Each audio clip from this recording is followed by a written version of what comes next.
We're working with multiple different agencies and fire engines and crews from up and down the state of California.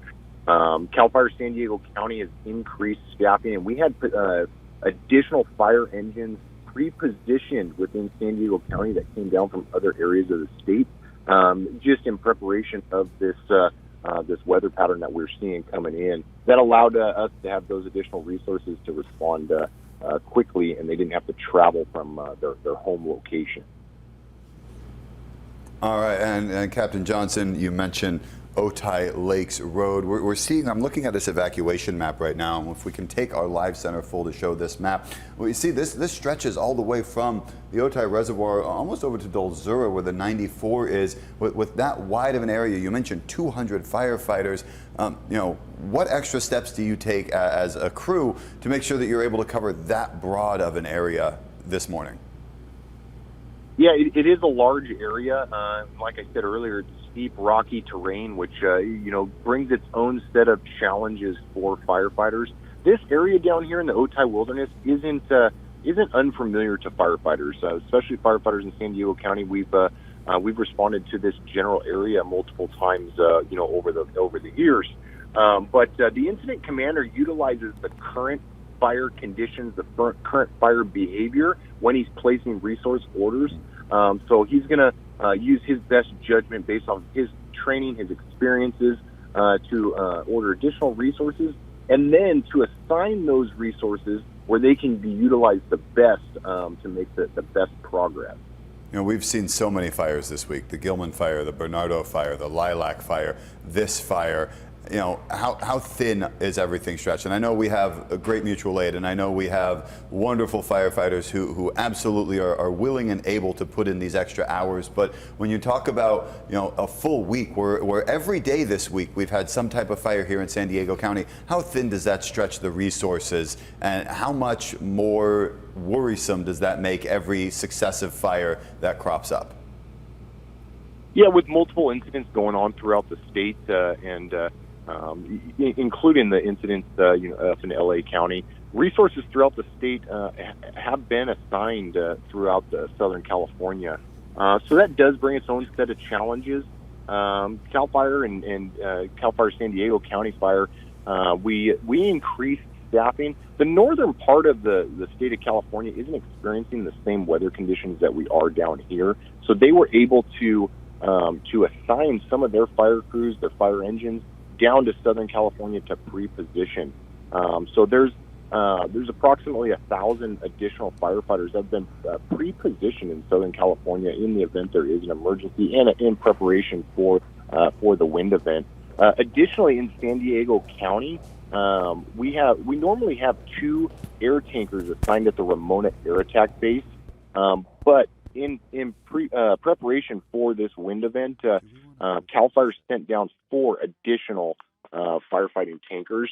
So within San Diego County, we have a total of 6 firefighting air tankers. So staffing and as well as equipment has been increased in preparation for the wind event. But as this fire grows and with personnel on other incidents, that does start to utilize those resources really quick.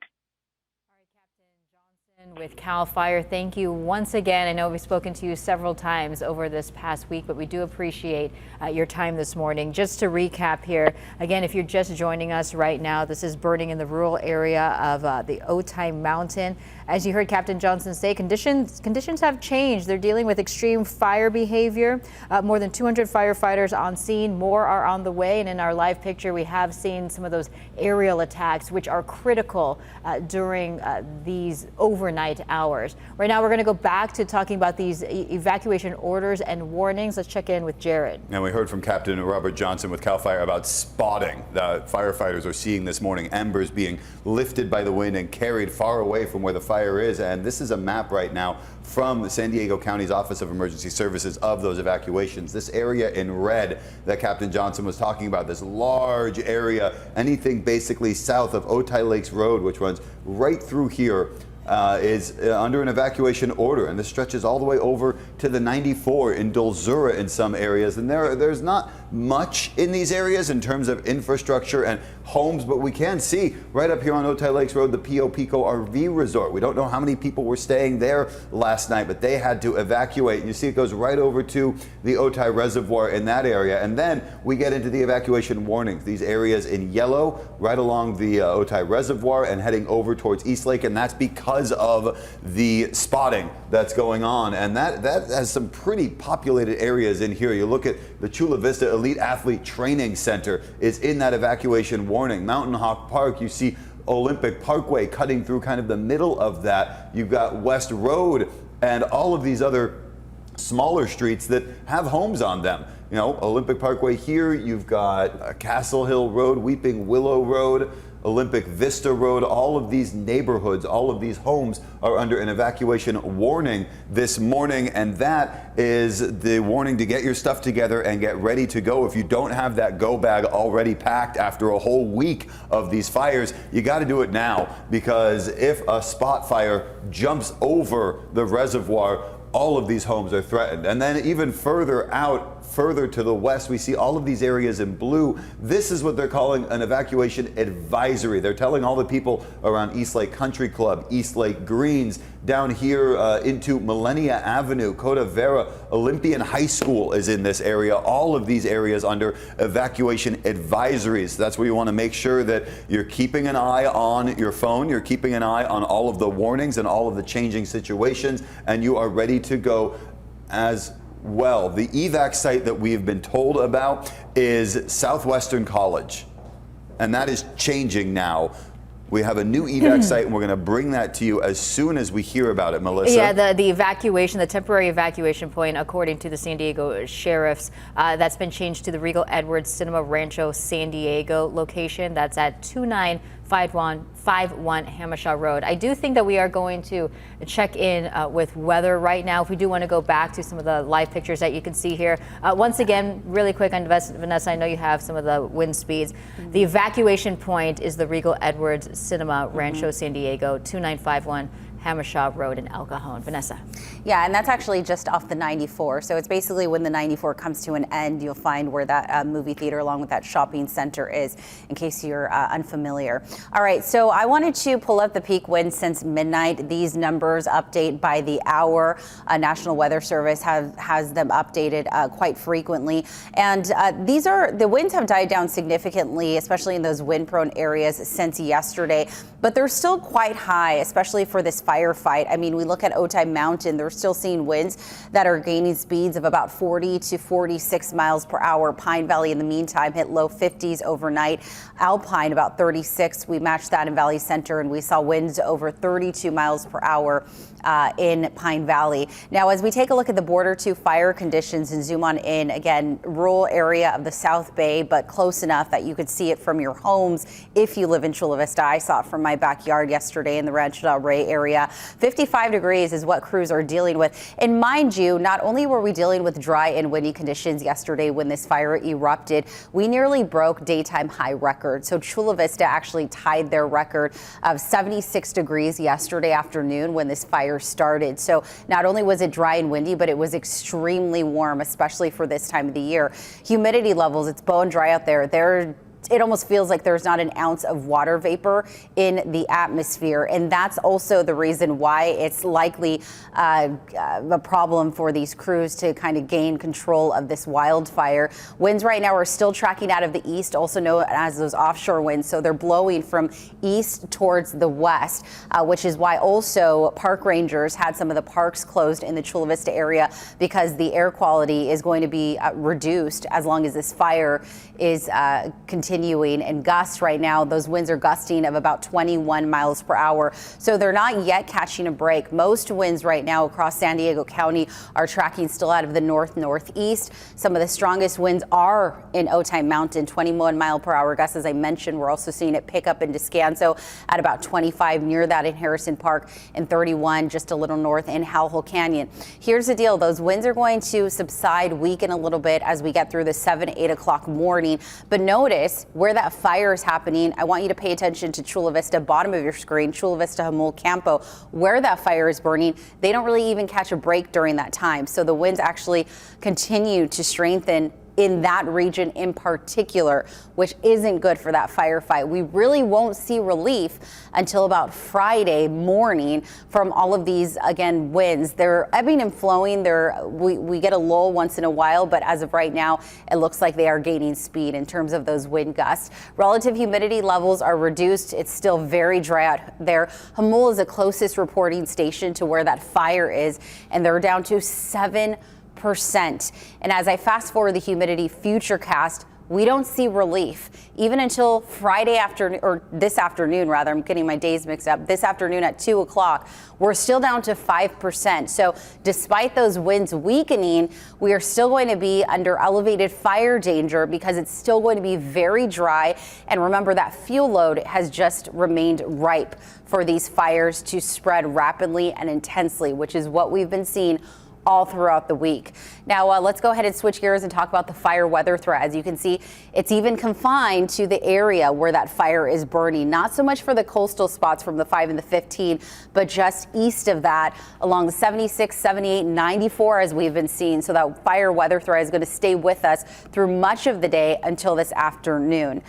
Taking a look at the drought monitor, this gets updated every Wednesday, Thursday. And as we take a look at San Diego and its status, we are seeing it now in an extreme level. Second highest level is what San Diego, most of San Diego, with the exception of the immediate coast, is now under. So that's just an indication of just how dry conditions have been and how dry they remain. We'll continue to keep you updated, of course, with the weather conditions and the shift in those winds and if they're changing throughout the morning, of course. I'll send it back to you guys. Okay, it is 4:15 right now. Let's go ahead and check in with our Danny Miskell, who is near the scene live. Danny, if you could tell us exactly where you are. I know you're south of Otay Lakes Road, and basically what you were seeing there around you.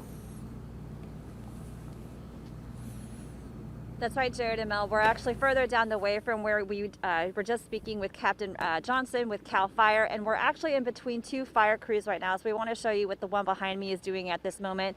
They're putting out this fire that you see behind me, this area, because, I mean, just a few minutes ago, the flames were so high. The smoke was actually blowing our way. I had to put my goggles on and my mask on because we just couldn't breathe. But look at how much they have contained this area of the fire just within like the last 10 minutes. So you'll notice off to your left, you'll see the fire engines, you'll see the fire crews there. That's where they have been working.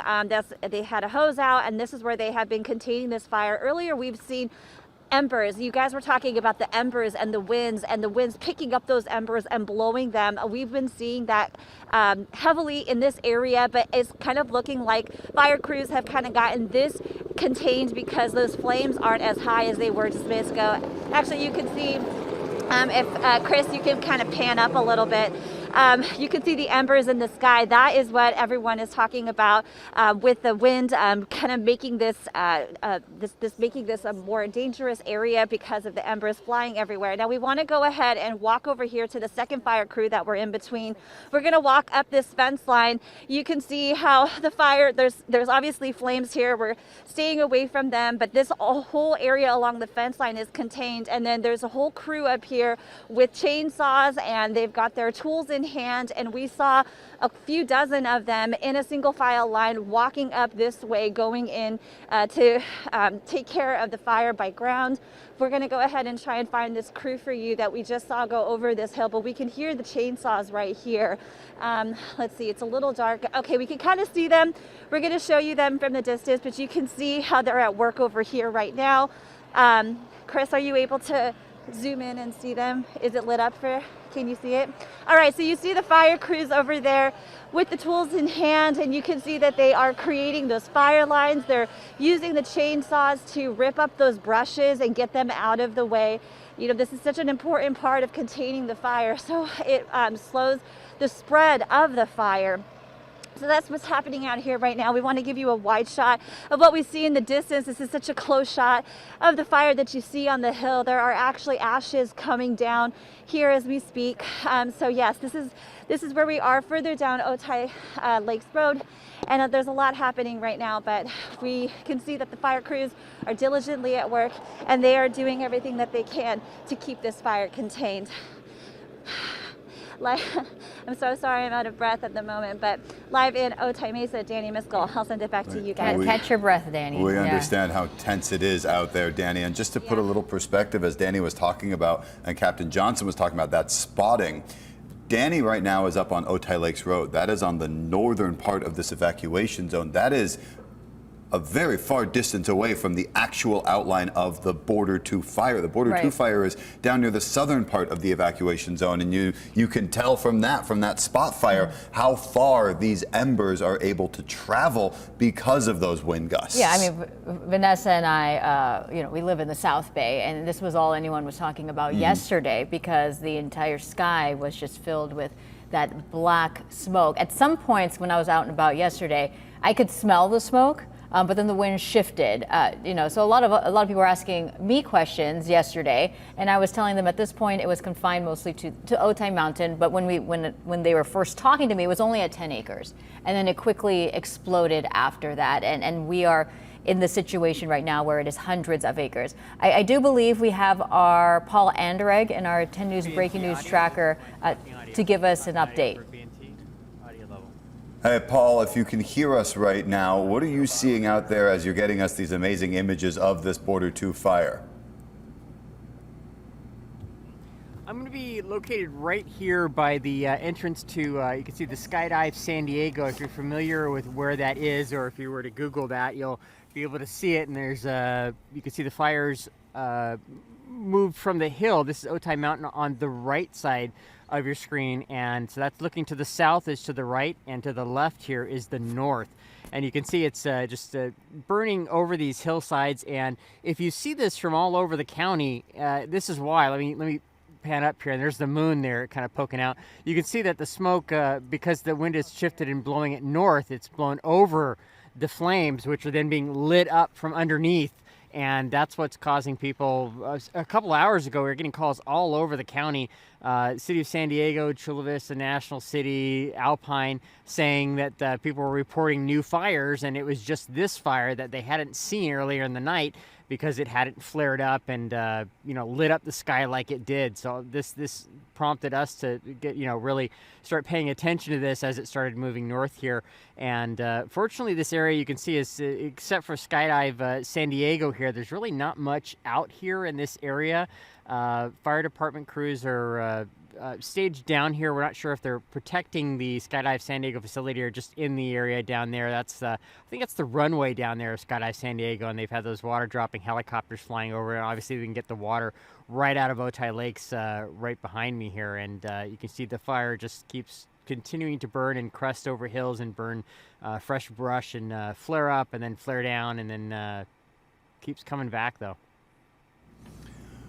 All right, thank you very much, Paul, for that information. We want to just kind of update and reset here at 4:21 this morning. This is the Border 2 fire burning now 800 acres near the Otay Mountain Wilderness area, but spot fires are the biggest concern this morning. We've heard from CAL FIRE that they have ordered some evacuations and expanded some of the evacuation warnings because wind is carrying embers, in some cases miles away from where this fire is actually burning. And that is why they have evacuations stretching from Dolzura along the 94 south of Otay Lakes Road all the way down to the Otay Mountain Wilderness and all the way over to the reservoir. There are evacuation warnings around the Elite Athlete Training Center in Chula Vista. There are evacuation advisories across the area west of that into East Lake, over to the 125 along Olympic Parkway. If you are in the South Bay right now, especially the eastern part of the South Bay, it is time to get ready because those evacuation orders could change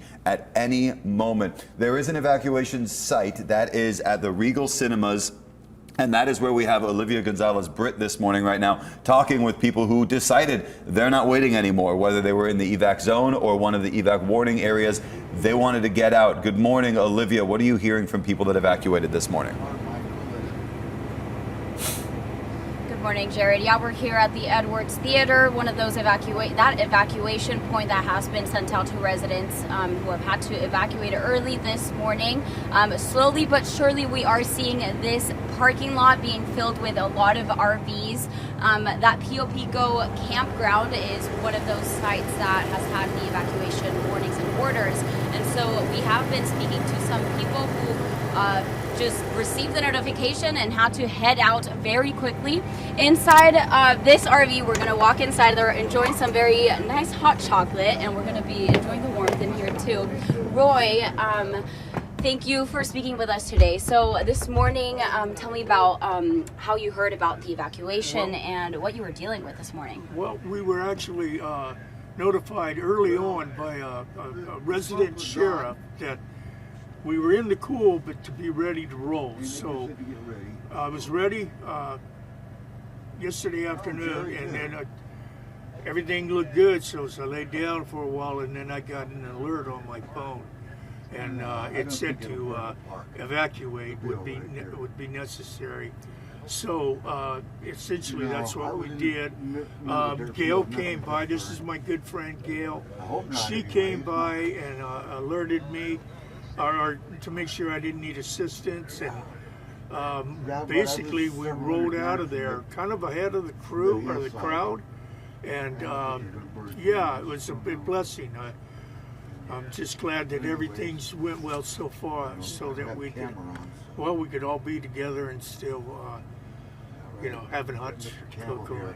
Yeah, I see you're enjoying your hot chocolate. Yeah. It is really cold outside. I mean, what are you feeling right now? I mean, you have your home with you, which that is good, right? You're not leaving that behind. Yeah, so I'm not really leaving nothing behind. I'm fully contained, and this is my lifestyle. I'm a full-timer, and like many of us, and so we go park to park. And evacuations for me, this is the first evacuation that I've had to endure. This gentleman, on the other hand, has been through a few of them. Jerry, tell me about all the evacuations that you've had to deal with in your life. Them all, but we evacuated several times. We've had fires over the years. Floods. Unfortunately, I can't pull my trailer, so I had to leave it there. I hope they saved the park. So you came here with Roy? I came with Roy and Gail. Gail came by and saved my ass.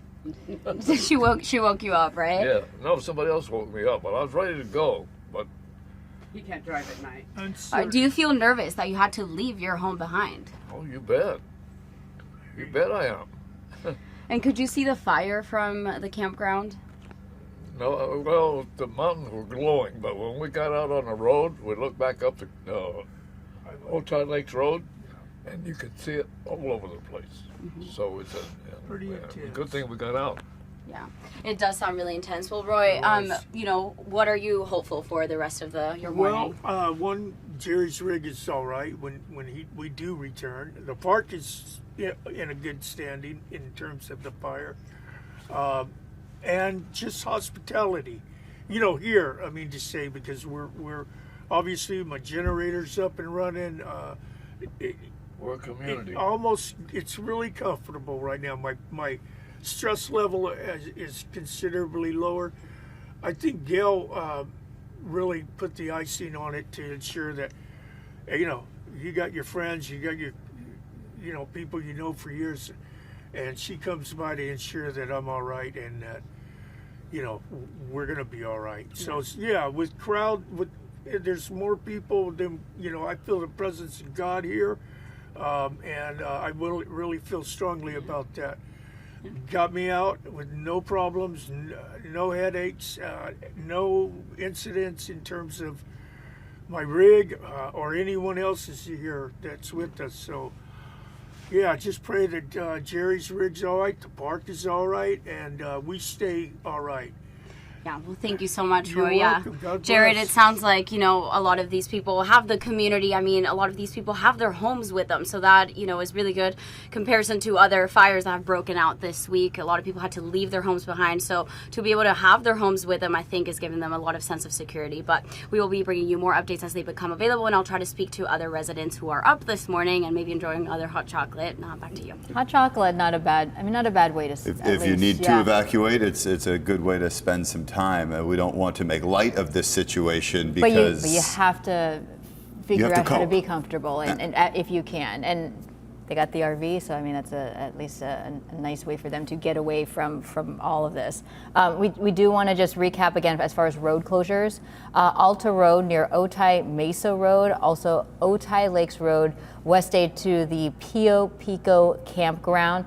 And that's the campground that those folks were on, the ones that Olivia was talking to. It is almost 4:30 right now, and if you're just joining us, again, several hundred acres burning here with the Border 2 fire in the South Bay. The evacuation location, should you need some place to go, it's right there on the bottom of your screen. That's 2951 Hamasha Road in the Rancho San Diego area. This fire's been going on for some time, since yesterday afternoon. I saw it when I went to go pick my kids up from school yesterday. I could see the smoke from the Mira Mesa area yesterday afternoon. That's how big this fire had become so quickly, and it has been burning overnight. And as we heard from CAL FIRE Captain Robert Johnson earlier this morning when we came on air at 4 a.m., they are seeing some increased fire activity, and they are seeing spotting. And that is the big worry right now, is that some embers from this fire could be carried by that wind over into some of the more populated areas in the East Lake area, the Olympic Training Center, the Chula Vista Elite Athlete Training Center now, and all those neighborhoods that are around that area just west of Otay Mountain are the areas that are under evacuation warnings right now.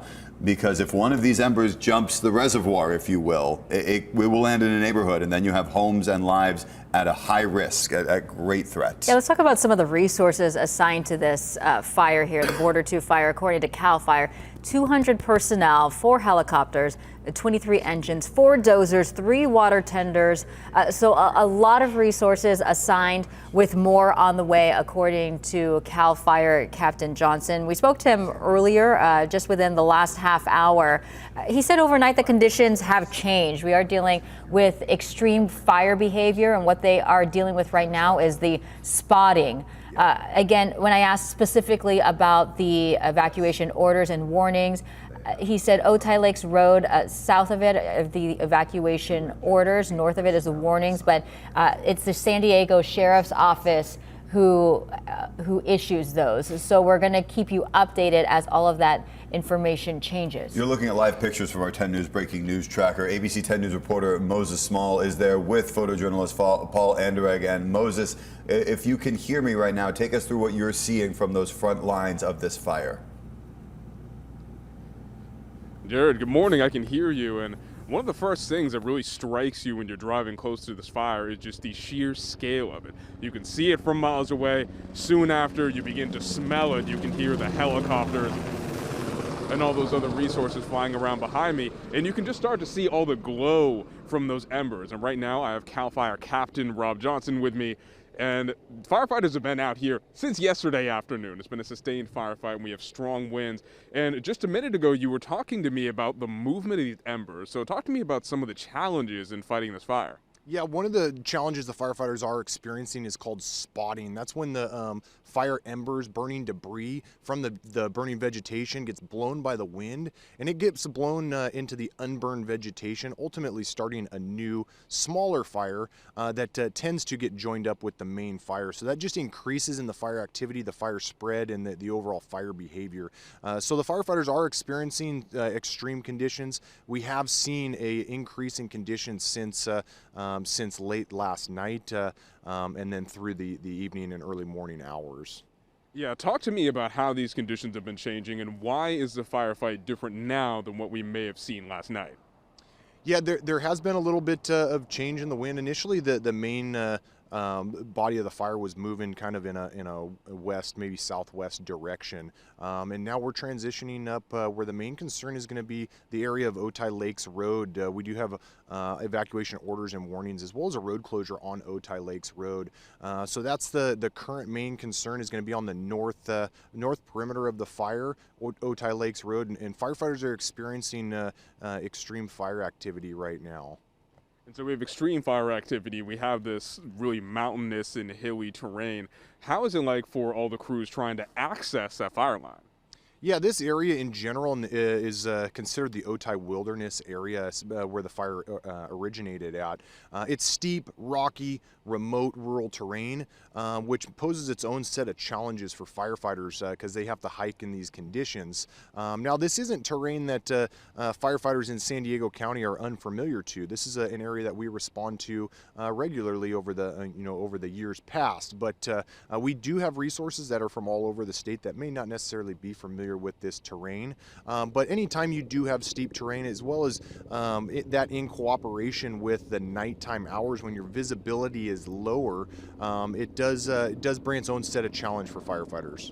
So you have these shifting winds, you have this extremely dry and mountainous terrain, and you have all these firefighters who have been out here since yesterday afternoon. Again, CAL FIRE Captain Rob Johnson, thank you so much for taking a minute and talking with me about this. And again, this fire is very big. It's incredibly long when you're standing out here. We're going to keep bringing you updates throughout the morning as we learn more. I'm going to send it back to you guys in the studio. Moses Small, ABC 10 News. Thank you very much, Moses. You're taking a live look right now at the Border 2 fire burning near the Otay Mountain Wilderness. And this fire at last check is 800 acres. There is 0% containment. And CAL FIRE, as you just heard, is worried about those spot fires, those embers blowing from the fire to some of the areas around it. We are in a red flag warning, and this fire is right in the middle of that red flag warning as winds increase for days. And Vanessa has been telling us that the area kind of just south of that, around Campo, around Olzura, and into where that fire is burning, isn't going to see a break anytime soon with sustained winds, in very high measures, and gusts even higher. Vanessa, what type of wind speeds were we looking at this morning? So this morning, it's again, National Weather Service, they do an incredible job keeping us updated with these numbers, and they update every hour. And actually, as I refresh this and take a look at some of the peak wind gusts that we've seen so far in that area since midnight, 46 mile per hour winds.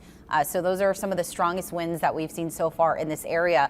And again, the embers, as we have just heard, are a major concern. It's like taking a paper airplane, but an ember, and just, again, allowing the wind to kind of let it travel. It hits some fuel loads, some of that dry vegetation, which, of course, that Otay Mountain area is surrounded with. And you were just talking about the potential for a wildfire to spark again. And that's what we're seeing. That's what crews are afraid of. And that's why they are issuing these evacuations. If we can go ahead and take my weather map so we can revisit what's happening just in the South Bay and Otay Mountain and what crews are having to deal with.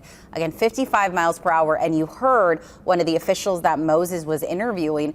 It's still very dark out there. So not only is it dark, it's smoky, and they're dealing with that very rough terrain. I mean, this is an area that people hike, for crying out loud. This is high elevation. The topography is just so rough for people to travel on by foot, let alone with equipment. And again, winds right now still offshore out of the east, close to 20 miles per hour. Those are sustained winds. So that's just, again, just all of the winds are tracking at that speed. Isolated gusts. At times, those winds are gusting about 25 miles per hour. So we're still not seeing a break from these offshore winds. And as we take a look at the maps here, you can actually see Otay Mountain. They're actually tracking some of the strongest winds across the entire county. Descanso hasn't beat, but only by 5 miles per hour. But other than that, yes, Otay Mountain, the South Bay, just near the 94 towards Potrero, Campo, Jamul, they're seeing some of the strongest winds. As we take a look at the wind gust futurecast, again, the purple reddish colors, those are the areas of concern, right? Those are where we see some of the strongest winds. Notice how it's targeted in that pocket where the fire is happening. So that's the reason why it's going to be kind of tough to get a handle on this fire, because the strongest winds are happening on the southern end of the county. We're also seeing some strong winds in Ramona, Escondido. We don't really see a break until a few hours from now. But even though the winds die down, remember, it's bone dry out there. These are humidity levels. Typically, we're seeing these numbers 60, 70, 80%. When we see it reduced to 5%, that's when we should be on high alert. It is bone dry. There's not a lot of water vapor. So this measures the precipitable moisture in the atmosphere, and it's reduced to nearly nothing in that area where the fire is burning. And we continue to see those numbers plummet to the single digits throughout the entire day. So despite those winds dying down, maybe moving a bit onshore out of the west, we're still going to have really dry conditions. And mind you, we had so much rain last year, right? So the brush just grew out of control. We're bone dry now. We haven't seen any rain since last summer, especially near the airport. We've only recorded a little over 1/10 of an inch. So that brush that grew tremendously due to the high water year numbers last year is just drying out. And that's the reason why the fuel load, also known as the vegetation, the brush in that area, is just ripe for these fires to happen and spread. The fire weather threat, it remains pretty elevated where the fire is happening just near the border, near the 94, east of the 125. And it really doesn't subside until this afternoon. And taking a look at the drought monitor, again, this gets updated every Wednesday, Thursday. And as we fast forward to January 24th, that's this morning, most of San Diego County is under that extreme level. Second highest level of a drought is what San Diego is currently under, with the exception of the immediate coast. So that's just an indication of how dry it is in Southern California. We have watches and warnings. Again, shockingly, the blue that you see there, that's a winter weather watch. So we're expecting mountain snow, but that won't happen until this weekend, along with the rain. As of right now, we're still dealing with those offshore winds. That's actually what you could see here, those winds sweeping from east to west. And we're still under red flag warning for much of Southern California. Again, through 10 o'clock today, those gusts we've already seen since yesterday have peaked near 60, 70 miles per hour, even greater for spots like Sill Hill. And not only is it dry and windy, guys, but we're talking about really warm temperatures. Yesterday, Chula Vista hit a high of 76 degrees right when that fire erupted or kind of gained momentum. Humidity levels have been less than 5%. So we're still looking at critical fire danger. Again, just taking over, especially when it comes to the first half of your Friday. Again, we are expecting some rain, and I'll talk more about that a little later, but that's what we're dealing with in terms of conditions around that area. We'll continue to keep you guys updated. Guys. All right, it is 4:39 on this Friday morning. A live look here, a wide view of the Border 2 fire that's forcing some evacuations at this point, several hundred acres right now. Let's go ahead and check in with our ABC 10 News reporter, Olivia Gonzalez-Bridge. She is at the evacuation center in Rancho San Diego. Olivia. Good morning, Mel. Yeah, we're at the evacuation point where a lot of people have been told to come if they had to evacuate early this morning. It's at the Regal Edwards Theater that is on Campo Road and Hamasha Road. That's 2951 Hamasha Road in El Cajon. And slowly but surely, we are seeing this parking lot being filled with more and more RV campers coming from the Pio Pico campground. One of those people that had to come about an hour ago who received you got a fireman, or it was a ranger, right, that came knocking to your door. We have 2 police officers, 3 rangers. They evacuated us, letting us know quickly as possible early this morning about 3:20 to evacuate. When they ask for an evacuation, there's nothing to be left. You get up and you go. How quickly did you get out of there? 10 minutes. We were up and at it in 10 minutes, and we had already packed up last evening. The plumage of the smoke the night before, they were more concerned about. Most of the pets are out of there. Police officers have secured the area. No one needs to worry about anything other than getting themselves safely out. That was yesterday. So yesterday you saw and witnessed the fire and the smoke. And were you worried? What were your concerns at the time? Very concerned about it because of the smoke. The smoke is not to be inhaled whatsoever. That's the most concern. But the wall of fire that we have going is still going. Yeah. This morning, were you able to see the glow? Describe to me when you came outside and saw the situation. It was like the Battle of the Midway. It's a wall of fire out here. We're all being evacuated safely. Everyone's concerned for us. We're all being tended to. And now you were able to bring your home with you, but you have neighbors next to you that didn't have the car to be able to pull their home, right? Everyone worked together. They made sure everyone was up. Everyone even went over and knocked on the neighbor's door to get them up and to get them out safely. pets included. Yeah, and I've heard, from other residents that the Pio campground is a community, right? People are looking out for each other. Is that how you would describe it? Yes, ma'am. Everyone takes care of one another. They all take care of one another and safely get them evacuated. An evacuation order is a serious order, ma'am, that police officers will arrest people that do not leave because of the safety concerns. And so, we're here at the parking lot now. Obviously, when, people start getting to work and getting here, do you know where you're going to go after people start getting to this parking lot? No, ma'am, we don't know. But we do have an alternate park, which is Alpine, Oxanita. But for right now, Albertsons is being a very concerned patron, and they are assisting us in the parking lot to be safe from the fires. Well, Bonnie, thank you so much for talking with us.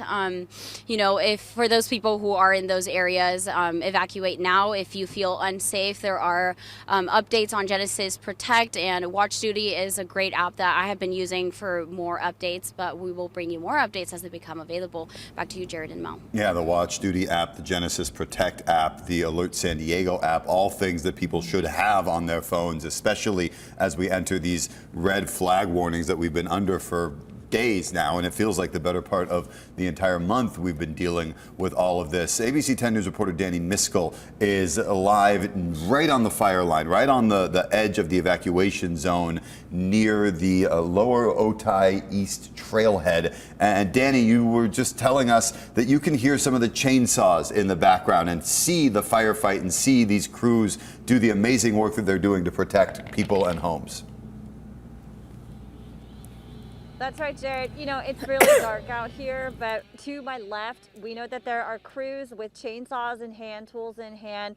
They're out there, they're getting rid of all of the brush and debris, they're creating those fire lines. I just want to show you how different it looks compared to maybe just 20-30 minutes ago. You can see right behind me, when we last were on air with you guys, you saw how high those fires were. You saw how widespread it was. Now look at how dark and contained it is. This is how much progress fire crews in this area have had within just the last half hour. We tried going further south because we wanted to keep up with the crews and show you the rest of the fire areas that they are trying to get to contain, but we lost reception, so we had to come back up to this area. While we were down there, we also saw big excavation trucks. We saw them going in, those bulldozer looking trucks that they use. They were going up the hillside, and we could see that they are going to attack. Chris, if you can go ahead and pan off to the right, up and go up. We saw them heading towards that general area where you see those flames right now. That's where they're heading. Also, I want to point out that we're here towards near a lake area. So it is dark, but we are next to a lake, and we are told, CAL FIRE tells us that that's kind of also helping stop the spread of the fire. But this is the general area that crews are working in. And as you can see, Jared and Mel, lots of progress being made here. Live in Otay Mesa, Danny Miskell. I'll send it back to you guys. Progress. That is exactly what we want to hear. Danny, thank you so much reporting for us there live. As we take a wide view here of what's going on, we do want to just give you another reminder. I know a lot of people have drones. This is absolutely not the time to be flying them. I was at the fire off the 15 in Rancho Bernardo earlier this week, and that actually is because someone was flying a drone that had to down the aircraft temporarily. I talked to the assistant chief.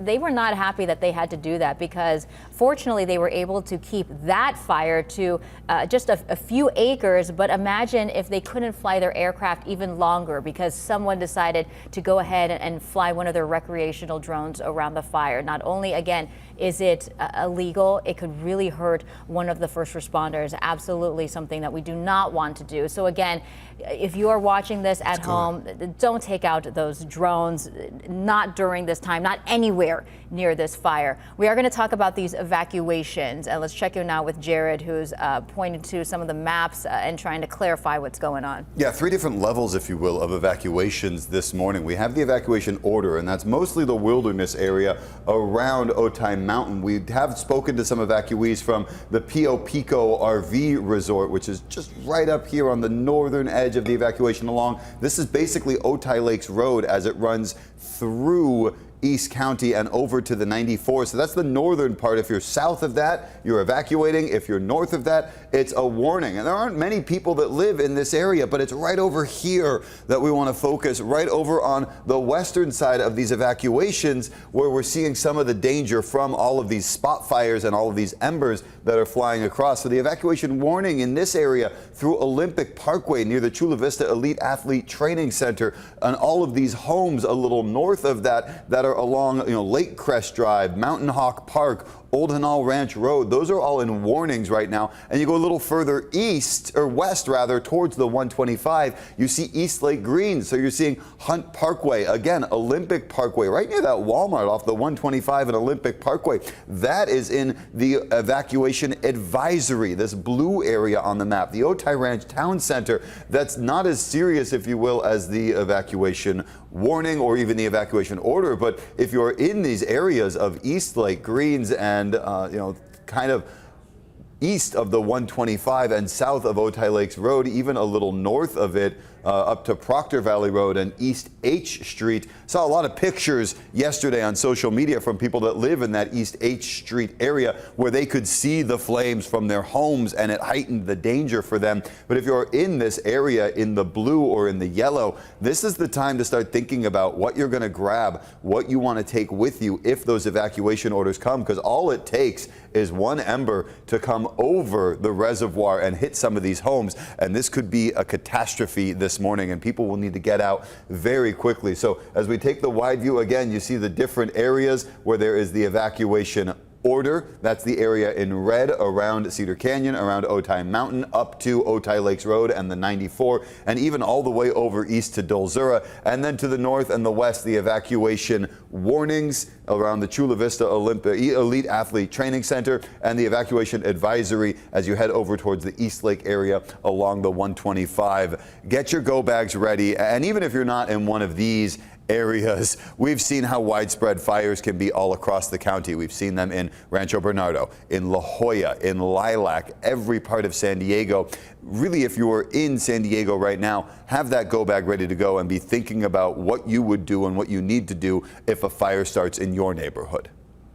Yeah, it's 10 minutes before 5 o'clock. I mean, I know we've talked a lot about that this week, Jared, but it is just always a good reminder. And it's not meant to scare people, but it's just meant to give the reality of what we are dealing with here in San Diego County. I know even before I left to go to work, I just made sure to have all of my important documents in one place, just so that I have that ready to go just in case. You are taking a live look here at the Border 2 fire. If you are just waking up with us, we do want to recap here. We have now learned that the fire is actually 1,000 acres. So the time that we have gone on air, just within the last hour or so, it has grown another couple hundred acres. So currently 1,000 acres. This started yesterday afternoon, a little bit after 2 o'clock. So I know a lot of South Bay parents at that time, they were picking up their kids. They were looking at the sky wondering, what the heck is going on? Well, that fire from yesterday afternoon that started at about a 10-acre fire, it has now grown to about 1,000 acres currently. There are more than 200 firefighters currently on scene, according to CAL FIRE Captain Johnson. This started in a rural area of the wilderness there in Otay Mountain, but overnight those conditions have changed. CAL FIRE said they were dealing with extreme fire behavior, and what they have been worried about is the spotting. So we've seen just what a wide area this fire is covering.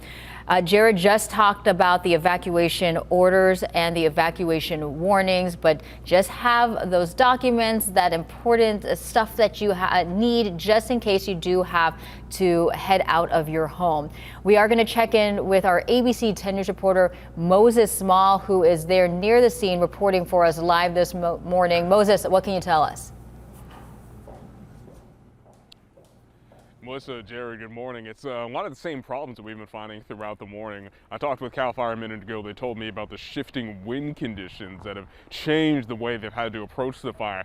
This mountain is really rugged terrain that can be hard to access.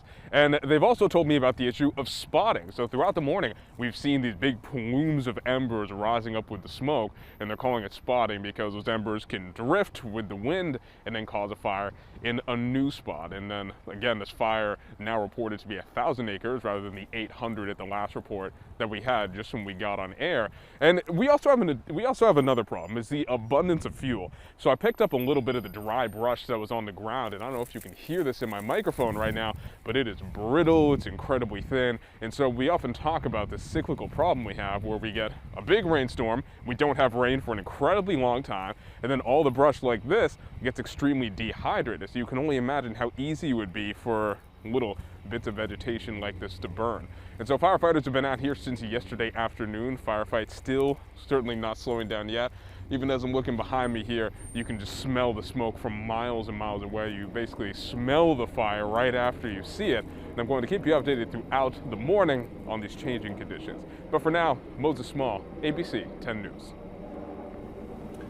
All right. Moses, you mentioned the shifting wind conditions. You've been out there now for about an hour. What have you noticed about how things are changing in the area that you're in this morning? Yeah, so one of the main changes I'm noticing here, it doesn't feel incredibly windy right where I'm standing, but the bigger impact is when you look at the fire itself. You can see as the wind changes direction, the embers change direction, then also the smoke can blow in different places depending on where exactly you are. So I'm going to have our photojournalist, Paul Anderag, give you a better look at what's going on here. Even this right now, the smoke is heading in a different direction than it was just a few minutes ago. And so this is only contributing to making this firefight so much more complicated for everyone out here. Jared? All right, Moses, thank you so much. We're approaching the 5 o'clock hour right now. And if you are just joining us this morning, you're taking a live look here at the Border 2 fire. We've been dealing with fires pretty much every day this past week. Tuesday was the Lilac fire. Wednesday, we had the Bernardo fire. Yesterday, the Gilman fire, and this one started. This one, 4 straight days, and thankfully, none of these fires have been destructive of homes or lives. There have been some damage. They have certainly been disruptive, if you will. Lots of people evacuating and upending their lives for a day or a couple, but nothing like what we saw with the Eaton fire or the Palisades fire, and that is all thanks to some of the great work by our crews, whether it's San Diego Fire, CAL FIRE, North County Fire Protection District, all of the mutual aid agencies that we've heard of that have come in from across the county have been able to get these fires attacked and under control quickly, and we can't say enough about the work that they're doing. Yeah, and also too, as we are sending strike teams to other areas, we want to make sure that we are properly staffed. So a lot of times they do what's called an in-county strike team, where they make sure that we have the proper staffing here if anything erupts in our area, and that's what we have been seeing over this past week. I was out at the Bernardo fire earlier this week. It was dry. It was so dry, and it was very warm. And Vanessa Paz has been keeping us updated on these changing weather conditions. Hopefully, I mean, it is going to be changing here, Vanessa, over the next few days. Yes, it certainly will. I wanted to actually pull up, is my mic on? Can you guys hear me? Yes. Okay, I wanted to pull up this wind direction futurecast because it was really interesting to me kind of hearing, again, what crews have been saying, what the alerts that they have been sending out, and then what Moses is also saying. Again, it's the winds we're tracking from east blowing west, right? So they had kind of control of the sense of direction as to where this wildfire was heading. And now we talk about the shift in winds, and we're talking about these untouched areas, which could get touched by some of those flying embers and then just cause that wildfire to spread rapidly, as it already has since we've been on air this morning. Now, right now, we're still looking at most of those winds coming in a northeasterly direction. But notice what happens when I fast forward to about 1:30. You notice how some of those winds are now tracking out of the south and southwest. What that means is they're blowing from south to north, which could also be bad news if this fire is still happening, because that means that the fire then becomes spread heading northward versus westward or southward, all due to that shift in wind direction.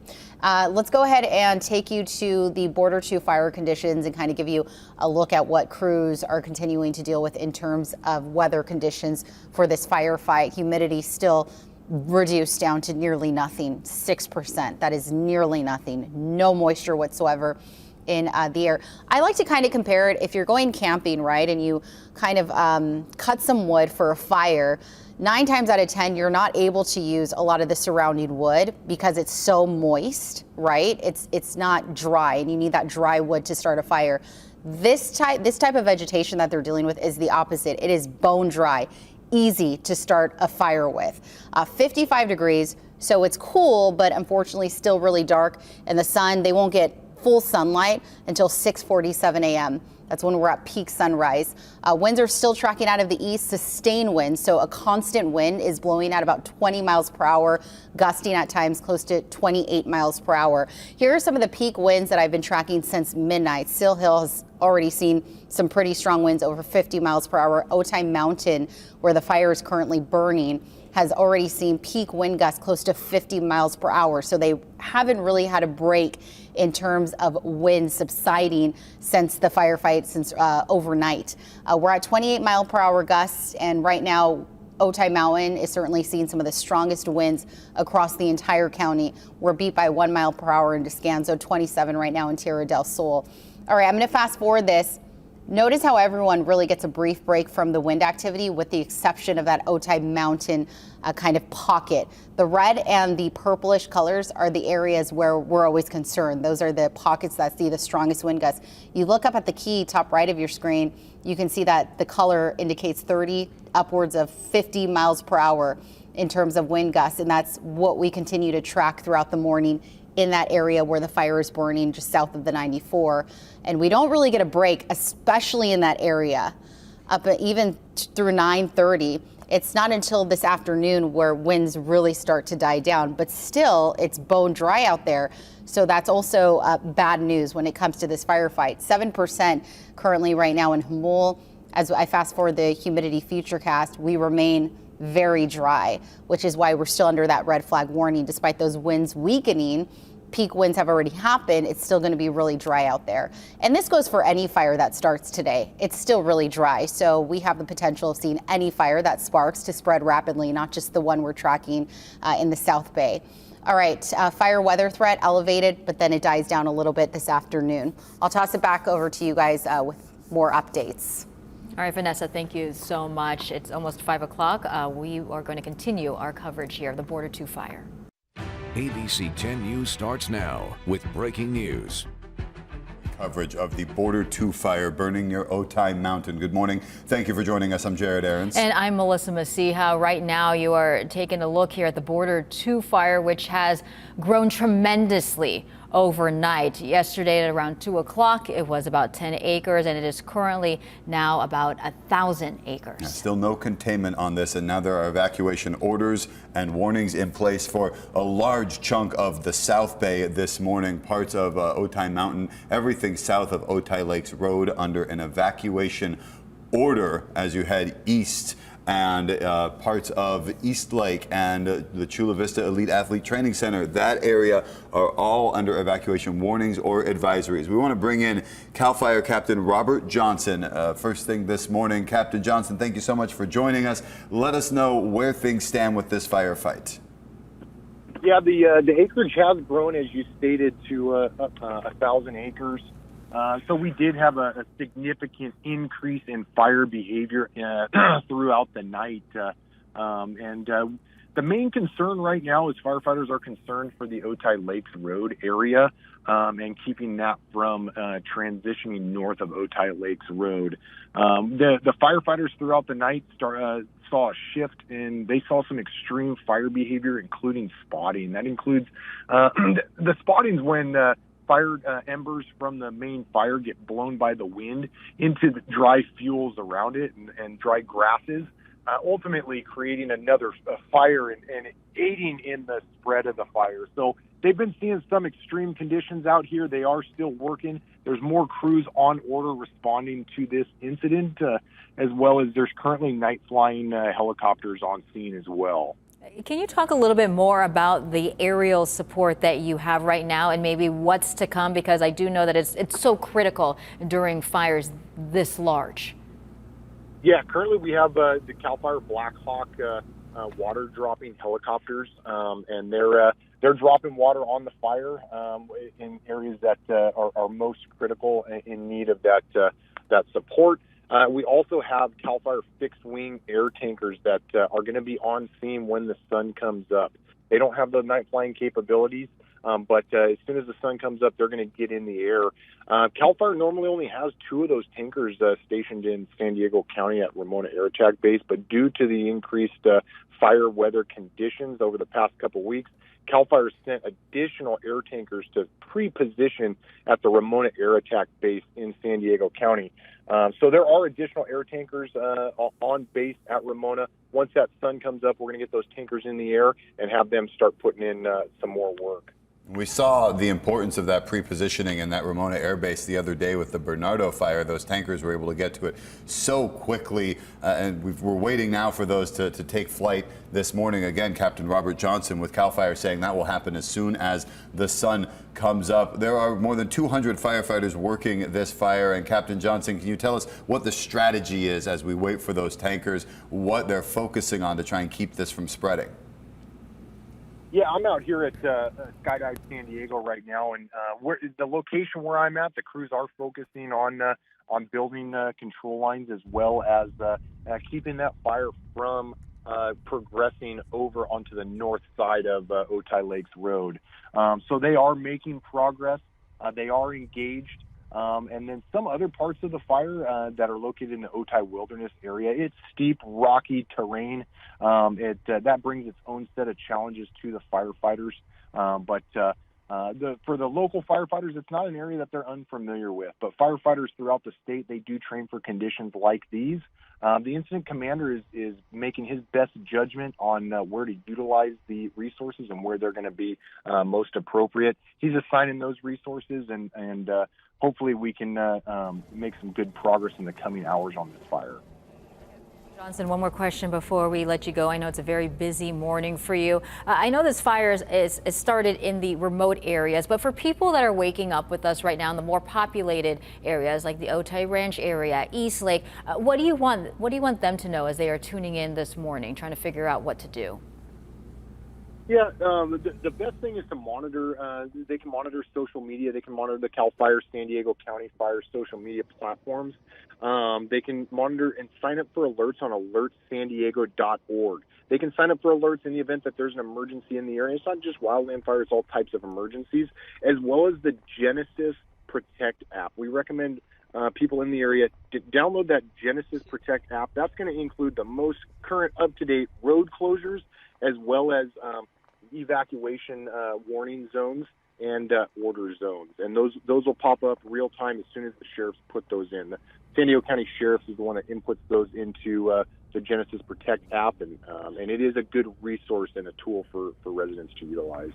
All right, Captain Johnson with CAL FIRE, thank you so much for taking the time. Please stay safe. We're talking more about the evacuations. Let's go ahead and check in now with Jared. All right, thank you, Melissa. Those evacuation zones are widespread, going all the way from Dolzura on the east over to the East Lake areas and even further in the west, even in some cases west of the 125. So I'll break down the difference between what you're seeing on this map. The area in red, you see the outlined area down here in red. That is where the fire is burning. Those are the fire lines. But of course, those spot fires, those embers that are flying are making this very dangerous. And that's why we have such a large evacuation. Basically, anything south of Otay Lakes Road, which runs right around this area through the northern tip of this evacuation zone, all the way over to the 94 and then down to Dolzura. Anything south of that, you want to evacuate. You're under an evacuation order. That includes the Pio Pico RV Resort. And we've spoken to some people who live in that RV resort this morning that evacuated. They simply packed up their RVs and left. They say it's a very close-knit community and they were all watching out for each other. Anything north of that in this wilderness area, that's an evacuation warning. And we're also seeing evacuation warnings over here near the Chula Vista Elite Athlete Training Center.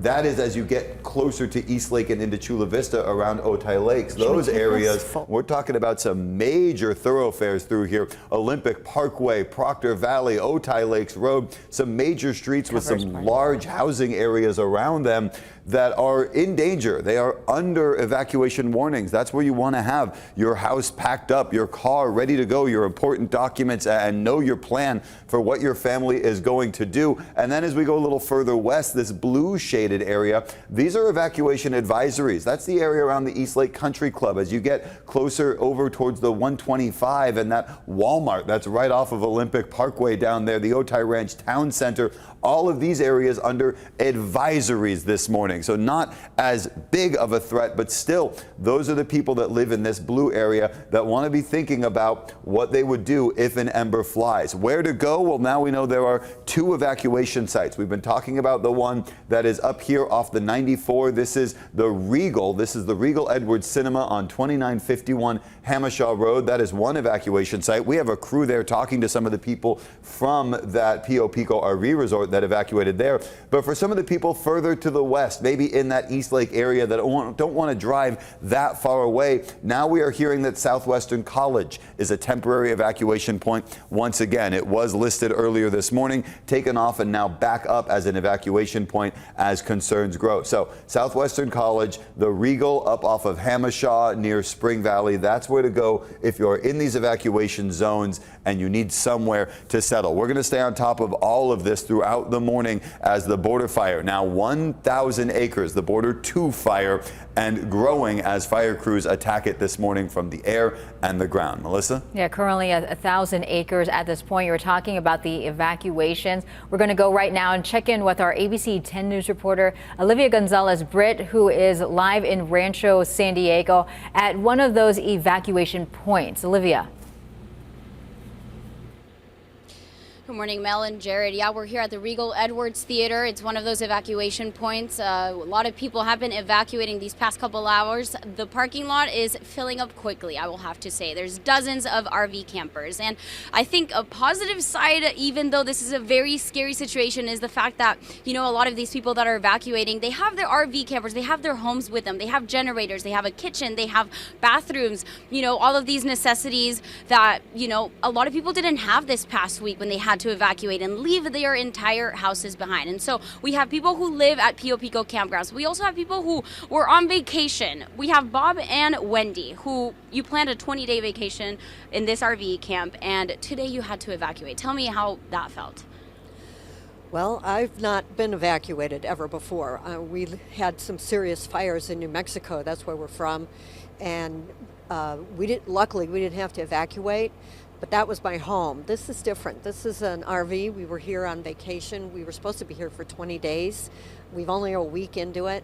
And yesterday they came by and told us that there was a fire, that we needed to start to prepare. So we did. But this morning at 1:30 when the alarms went off, that was a whole different level of panic. Yeah, I think panic is a very strong word. And I mean, you had things outside of your RV, right? You had to pack them all up and be ready to go. Absolutely. We had tables and chairs, propane tank for the cooking, the bikes, electric bikes, we put them on the back of the pickup truck. But yeah, luckily my husband had some experience with this, being a crisis management consultant. So he was on the ball with what we needed to do. Yeah, Bob, you were telling me, you know, you've worked in the industry of emergency preparedness for years. I mean, how did that make you more prepared for this situation? Well, it's something I've asked people to do hundreds of times. And so the shoe's on the other foot now, and it's me being asked to move, but no hesitation. You know, when you're asked to leave, get up and leave. Is that your biggest piece of advice? That is the number one advice, and that and experience with fires. You can't predict. No one can predict for you. So if you're in an evacuation zone, you need to go. And if you can pack your home like we've done, great. If you can't, it'll all get replaced eventually. We have a friend who lost their home in LA, and actually a family member. And so, they ended up, because he went back to help someone else, losing his car with all the family photographs and everything else. Photographs, you lose. Don't lose yourself. I think that's a really strong message. Thank you, Bob, for that. And, you know, I've been hearing from residents from that campground. It's a very strong community. I even had one of the residents give me like hand warmers, like everyone is taking care of each other. And I think this really strong sense of community that they have, and everyone's here in the parking lot sharing coffee. Someone is making us hot chocolate actually right now. You know, keeping together in these type of situations I think is really important. I know that the Pio Pico campgrounds have a very strong sense of community. So it's good to know that everyone here is sharing that with each other, but we'll bring you more updates as they become available. Jared, Mel. Oh yeah, community is so important in times of need. Olivia Gonzalez-Britt reporting for us. Thank you so much. A couple updates as we take another live look here at the Border 2 fire. Some road closures to let you know about. Caltrans did say that the westbound and eastbound 94 at Otay Lakes Road, that is closed due to this fire. A lot of people are asking us about schools, and we are working to get the latest update. I will say overnight, the Chula Vista School District, again, this is the last update we got. This was last night. The Chula Vista School District says they are monitoring the remaining in regular communication with local authorities.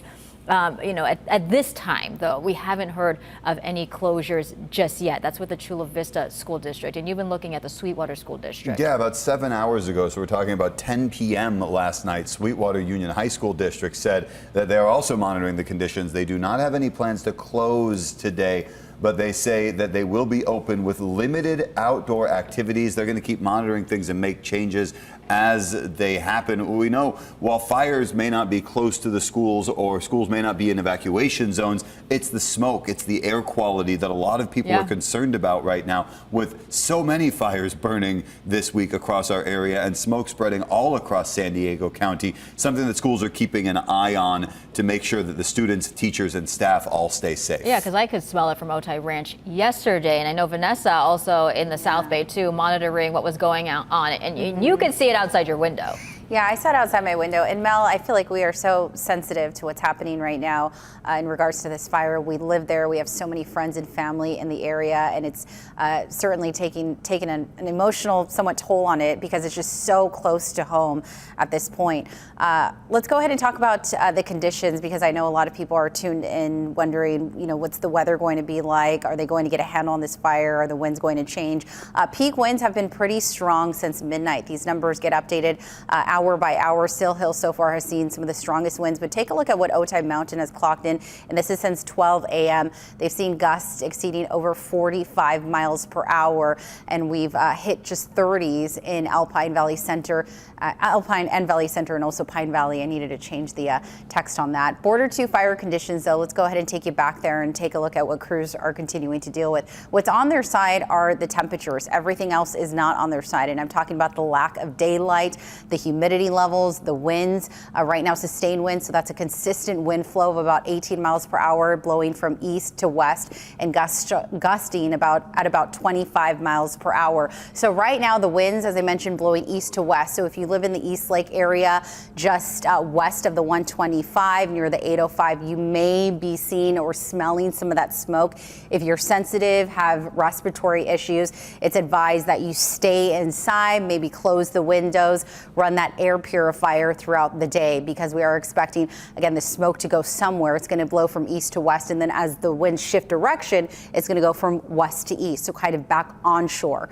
All right, taking a look at wind gusts right now, they are subsiding a little bit, but some of the strongest winds are still being tracked in the South Bay and Otay Mountain, where that fire is burning. So unfortunately, everyone, with the exception of the South Bay, is getting a brief break from these winds. The winds are going to continue to subside as we get through your Friday. Friday morning into the afternoon. But I want you to pay attention to the colors here, because the color contour plays a pretty big role in this future cast. Take a look at the red and the purplish colors, bottom of your screen, and then take a look at the key there.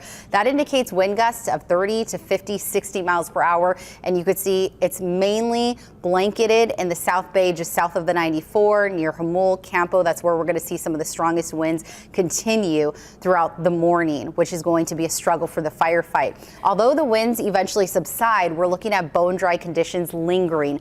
Jamul right now is down about 4%. That means there is no water vapor in the atmosphere. 5% remains the case all the way through this afternoon for those surrounding areas, even in Chula Vista. And remember, the vegetation extremely dry as well, because we haven't had any rain.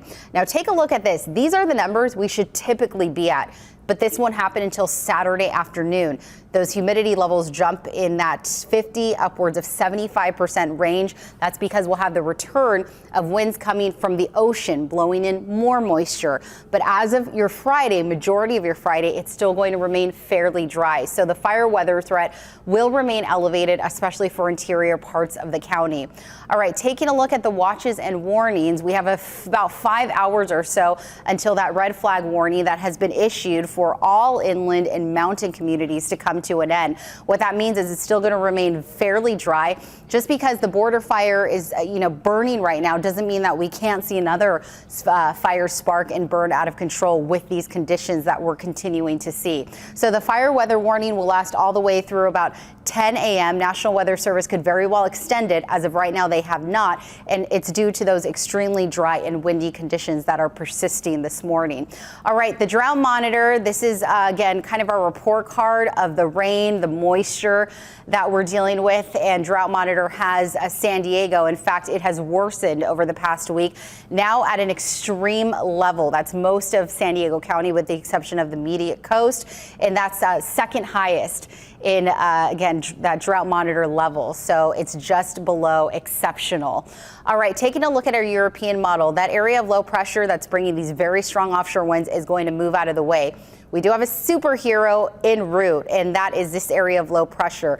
It's going to bring some rain, much needed rain, but none of this is happening until the weekend. So that's why we have to be on high alert, continue to be on high alert for Saturday, or through Friday rather. Saturday and Sunday, we get some shower activity, the bulk of the rain likely happening Saturday night, then breaking apart Sunday, lasting all the way through Monday and Tuesday. We could even see some thunderstorm activity associated with this, and even snow in those higher elevations. When the snow level is at its lowest, it could drop down to about 3,000 feet, which means areas like Julian, Palomar Mountain, Mount Laguna could see anywhere from 1 to 3 inches of snow. We'll continue to keep our eyes on this storm track. But as of right now, of course, all eyes are on this fire and the conditions there. But here's a quick look at the rain futurecast totals. This is exactly what we need. It's going to spruce up the moisture in the vegetation that is extremely dry.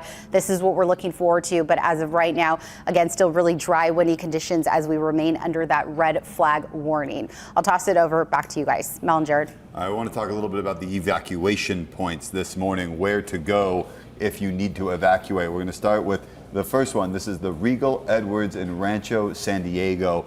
That's 2951 Hamishaw Roads. That is north of the evacuation points, up by where the 94 and the 125 intersect.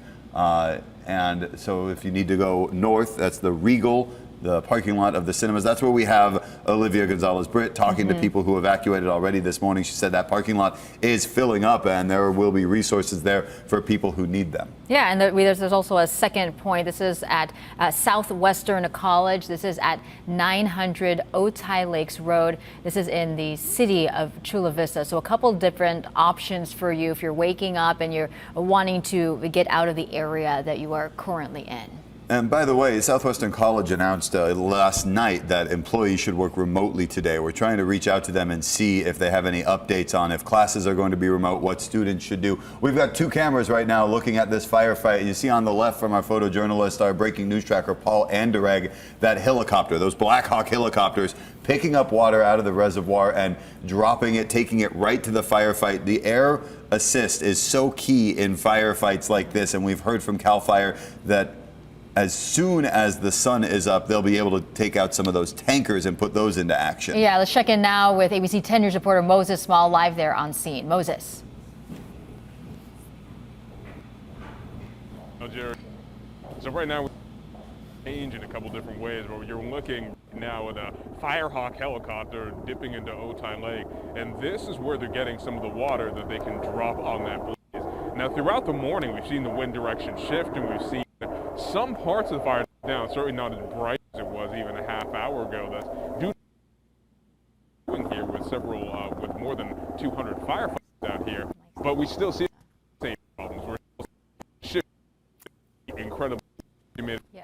I think we're losing a bit of his audio. Yeah, the video shows, though, what he's seeing, those helicopters dipping in, the firefight just there across the reservoir, and these are some of the spot fires that have blown from the main fire that is burning down near Otay Mountain into some of the other areas west of that fire. That's Moses Small reporting with photojournalist Paul Anderegg this morning from just west of where the main fire is burning. Yeah, and we've been checking in with the school districts because a lot of people are wondering what's going to go on with school. I think people are concerned also about the air quality. Sweetwater, we just heard from them that they're still assessing the situation. We are still waiting to hear from the Chula Vista Elementary School District. We have our ABC 10 News reporter, Danny Miskell, who is going to be joining us live here with what she is seeing from the scene. Danny. Hey, Jared and Mel. So what you're looking at right now is definitely off in the distance. That's where the fire is definitely the strongest, because down where we are, down right here next to the road, you can see that this area is really contained. Fire crews have been making tremendous progress here within the last hour. This whole area was on fire. The flames were blazing high, the plumes were high, and now you can see it's contained. We just spoke with Captain Robert Johnson with CAL FIRE. He came down here to check on us, and he was telling us the hand crews that have been down here, they've done a really good job at creating those fire lines, digging those little barriers so the fire doesn't get any closer to the road or any further down south from where we are right now. But here's the thing, the newest thing that has picked up in the last, I would say 10 minutes or so, is the wind. We had wind gusts come in very, very strong. We saw some hot spots flaring up. They've died down a little bit now. The interesting thing, being out here in the elements, what you can't feel is the temperatures. The wind had died down. It was so cold here. And then all of a sudden, when that wind picked back up, I could feel the heat coming up again. So it's really interesting to see the highs and lows, to feel those highs and lows in temperatures. Now, we're going to go ahead and pan over here because you can see the fire crews down here towards the right. We were seeing firefighters with the hoses in hands. Like I said, we've been seeing some hot spots flare back up where we are because of the wind. If we go any further down south, because that's where the majority of crews are, we're going to lose reception. We tried driving down there earlier to kind of keep up with the fire crews and keep up with the areas that were still pretty hot and intense. But like I said, we lost reception. I can tell you there are at least 2 bulldozers down there. What they're doing is, if we're heading south here on Otay Lakes Road, they're actually cutting in perpendicular and they're going straight out here into the valley. Chris, if you could go ahead and zoom in on those trucks that are down there, you can see where the trail leads when they cut in and going towards these rolling hills over here. That's where a lot of fire crews are right now. It's really dark, but I can actually see hand crews are down there on the ground. They have fire extinguishers in their hand, and I can see that they are putting out those hot spots. But you know, one thing that I have to say, we were just at CAL FIRE 2 weeks ago during the LA wildfires. I learned from them how much they have this down to a science when we're talking about progress and how they're able to contain these fires as quickly as we're seeing here in real time. It just really speaks to how they know this area, they know what they're doing, they've learned from previous fires like that 2003 Cedar fire, and that's what we're seeing in real time here. This is the latest updates that we have here now. So live in Otay Mesa, Danny Miskell. I'll send it back to you guys. All right, Danny, let's go ahead and check back in with our ABC 10 News reporter, Moses Small, also live at the scene there, the Border 2 fire. Moses. Melissa, Jared, good morning. So right now you're looking at one of the Firehawk helicopters from CAL FIRE is dipping down into Otay Lake, grabbing water that it can then throw onto the fire itself. And so we've seen a lot of the same problems throughout the morning. We've seen these persistent shifting winds, and it's just so dry out here. You can even really feel it in your eyes. So again, the humidity extremely low, and you're watching that helicopter starting to lift off and head back to the fire line. But it just speaks to the work that CAL FIRE has been doing since yesterday afternoon, since this fire started. Now they're getting a little more containment on it, so even standing out here, you're not seeing quite as much of a glow from this fire. But again, this is very much far from over. And one of the big issues here is the abundance of dry fuel. It's been so long since this area has gotten a lot of rainfall, and so it really shows in all the vegetation. If I grab just a piece of loose brush on the ground and stick it up to the microphone, you can just hear it cracking from the dryness. And that creates another issue, because I talked with Cal about an hour ago. He told me about the issue of spotting. These big plumes of embers being carried by the wind that can start a spot fire in another location. So that, combined with the rough terrain and with the dry vegetation, creates a very tricky situation for firefighters. But again, it looks like containment is increasing as these helicopters are moving in and out. And we'll keep you updated as these conditions continue to change. But for now, I'll send it right back to you in the studio. All right, thank you very much, Moses. We've been talking about the evacuations also in this area. One of the areas where people live that is under an evacuation order right now is the Pio Pico campground north of Otay Mountain. People who live there in their RVs were some of the first to evacuate. And we want to go back to the evacuation center where ABC 10 News reporter Olivia Gonzalez-Britt is speaking with some of those people who live in that campground and are now in the parking lot of the Regal Edwards up off of Hamashaw Road. Olivia, what are you hearing from the people who evacuated this morning? Good morning, Jared. Yeah, we're still here in the parking lot and it's still crowded. There's about, 2 dozens of RV campers. We have people in their cars because they had to leave their campers behind. They didn't have the rigs. Those people are concerned they're going to lose their homes, maybe, potentially. Then we have people in their RV campers. We're going to be talking to Roy and Jerry in a couple of moments. Let's get inside of this RV. They are enjoying some hot chocolate. They're trying to stay positive in this situation. Hi, good morning, guys. Jerry and Roy. So, Jerry, I want to talk to you. You had to leave your RV behind, right? I did. I'm worried about it. Big time. Yeah. Has this happened to you before? Have you had to evacuate before? Well, before I could drive better. I'm 86 years old. I can't do it now. And nobody pulls me. I mean, they will if I need it, but not tonight. It's an emergency. And you had to be woken up by your neighbors. You didn't hear your notifications. I didn't hear the notice because my phone was up front and I was back in the bedroom. So Jolene came over and knocked on my window. I asked her to do it for me. She says, I'm up all night, Jerry. I'll take care of you. And just as I get outside with my stuff, Gail and Roy come by. They saved my tail. How do you feel about having this sort of community and these neighbors in your life? I'm used to it. I've seen floods, fires. This is not the first one. Is it still scary, though? Huh? Is it still scary? Well, yeah, of course it is. It's always scary.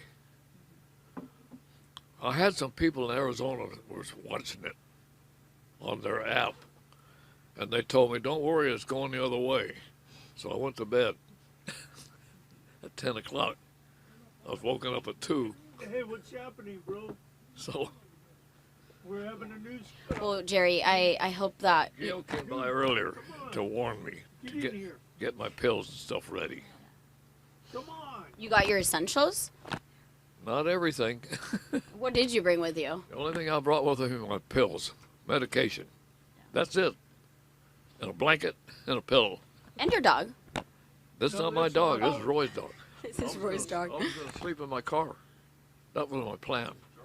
And Roy, tell me about this morning. I mean, you kind of rescued Jerry here. Well, yeah, I won't take all the credit though, because Gail is she's the ringleader, and she always helps us out. She always checks on all her friends. Like Jerry, you were asking about a community. It's a thing. We all kind of watch out for each other.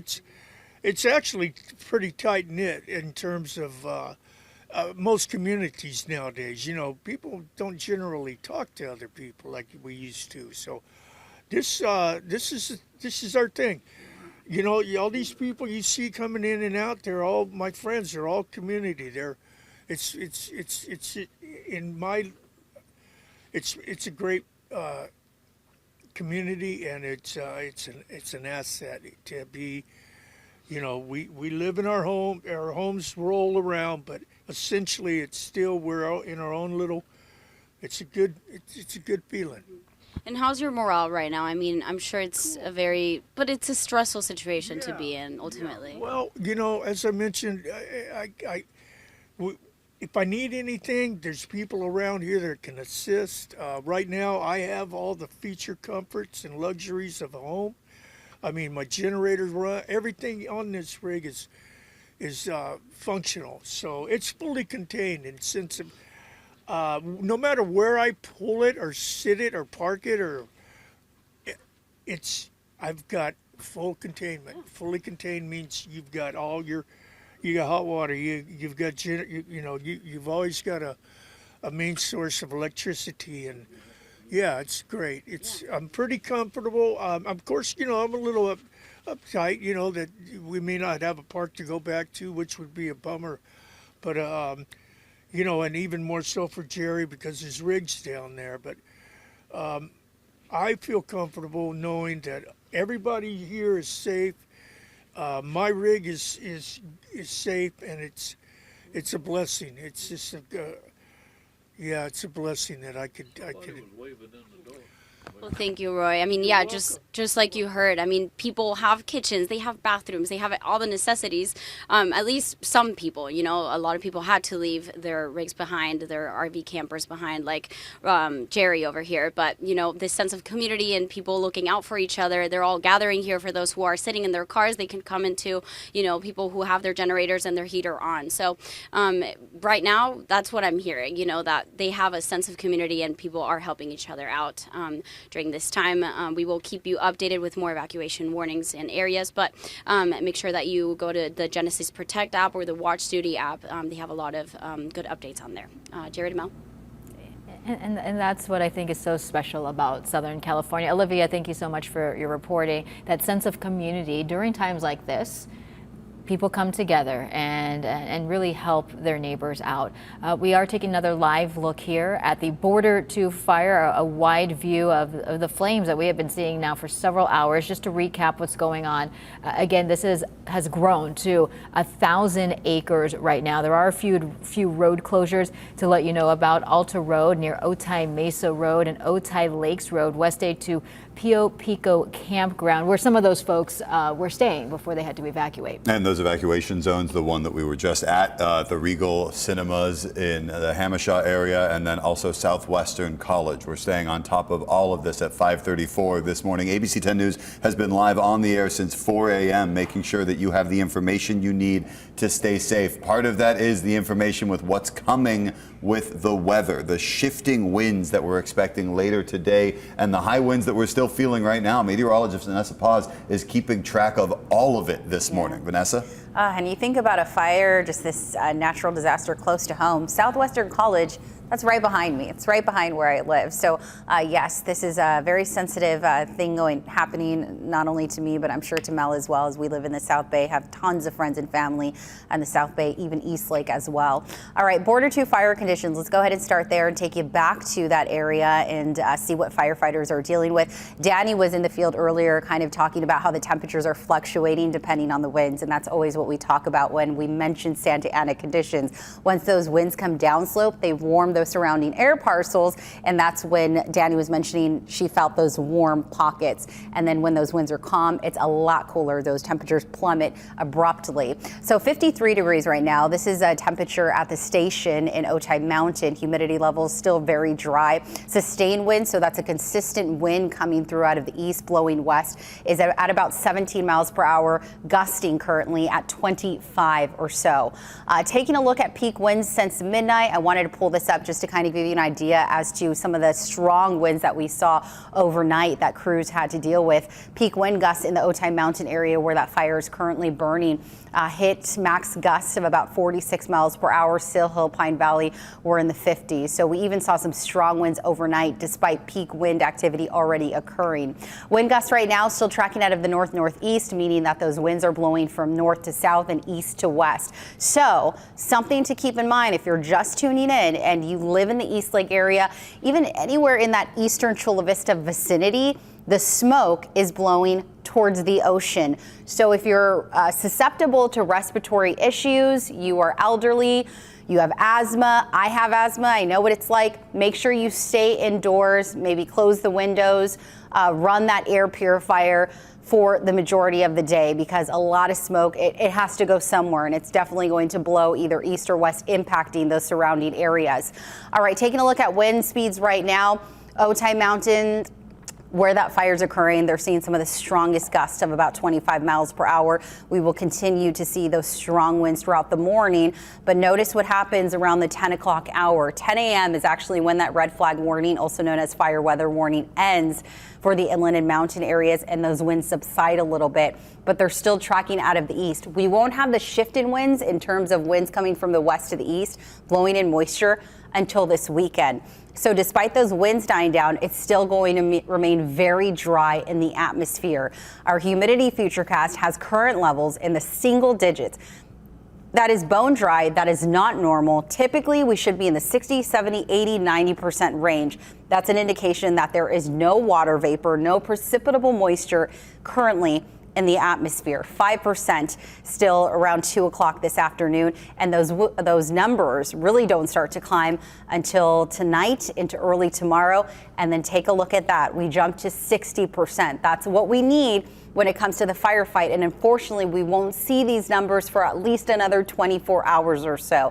The fire weather threat weakens a bit as we progress through your Friday morning, and then it becomes reduced to that moderate level for most of the county as we look ahead towards the afternoon. So that fire weather warning, as I mentioned, still impacting much of the San Diego region all the way through 10 o'clock for these areas highlighted in the hot pink. You're probably wondering what this blue color is. It's actually a winter weather watch, and it's again kind of a little ironic, you know, we're dealing with these fire conditions and then we're talking about snow, winter weather warnings in our mountains, and that's just how abruptly things are going to change in the next 48 hours. But as of right now, the main focus again is that fire weather threat that we're still dealing with, and it doesn't help that we are in a drought and it just continues to worsen week by week.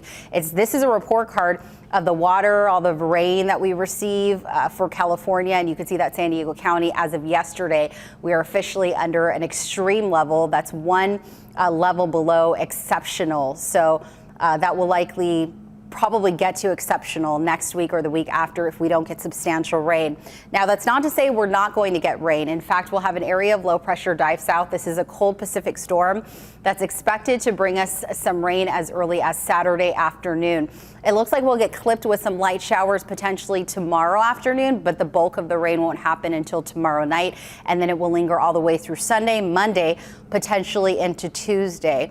Now, as I take a look at or showcase some of the totals here, I want to pinpoint the numbers. They could be anywhere from 1/4 to 3/4 of an inch, but locally higher. Notice how I'm fast forwarding to middle of next week. And Poway could, when all is said and done, could get over an inch of rain. We could get near 1/2 inch in La Jolla, as well as downtown San Diego, close to 3/4 in the South Bay, and close to an inch in areas like Campo, Fallbrook, right along the 15.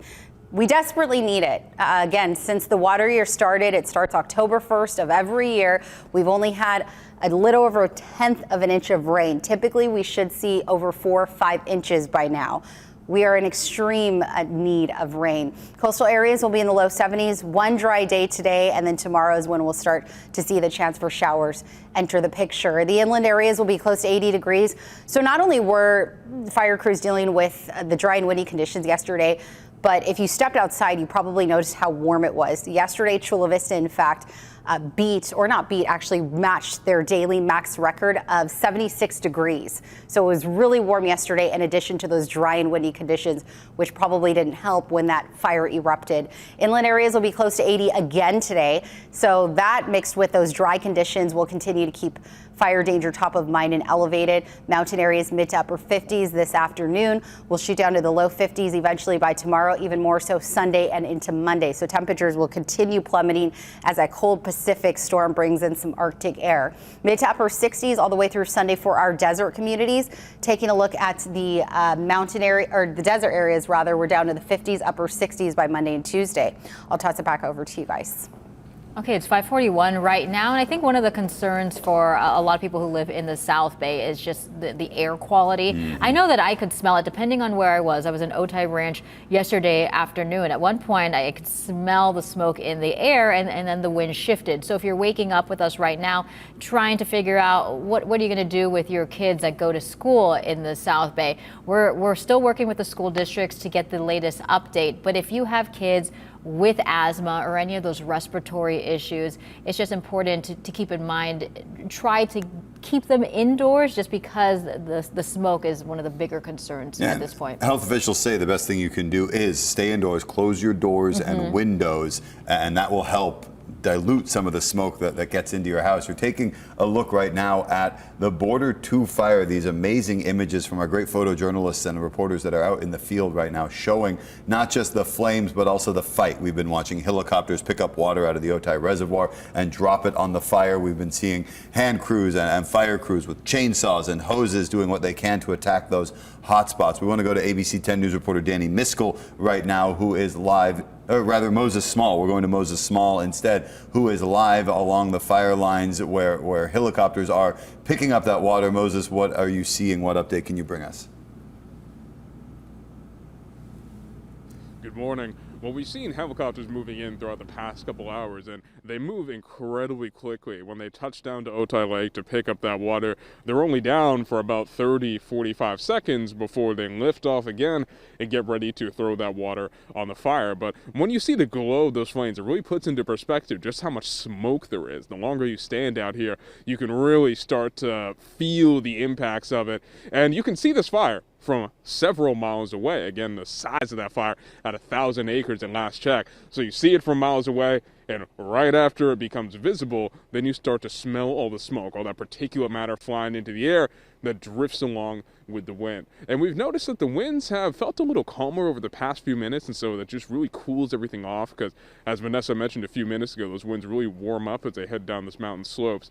But right now, we're feeling cool, but we're still seeing the glow of those flames for miles and miles around. And when I was talking to CAL FIRE just about an hour ago, they said the shifting winds can complicate their efforts to tackle this fire, because when the wind direction is changing or the winds start and stop, then it can be more difficult to plan where to send all of those resources.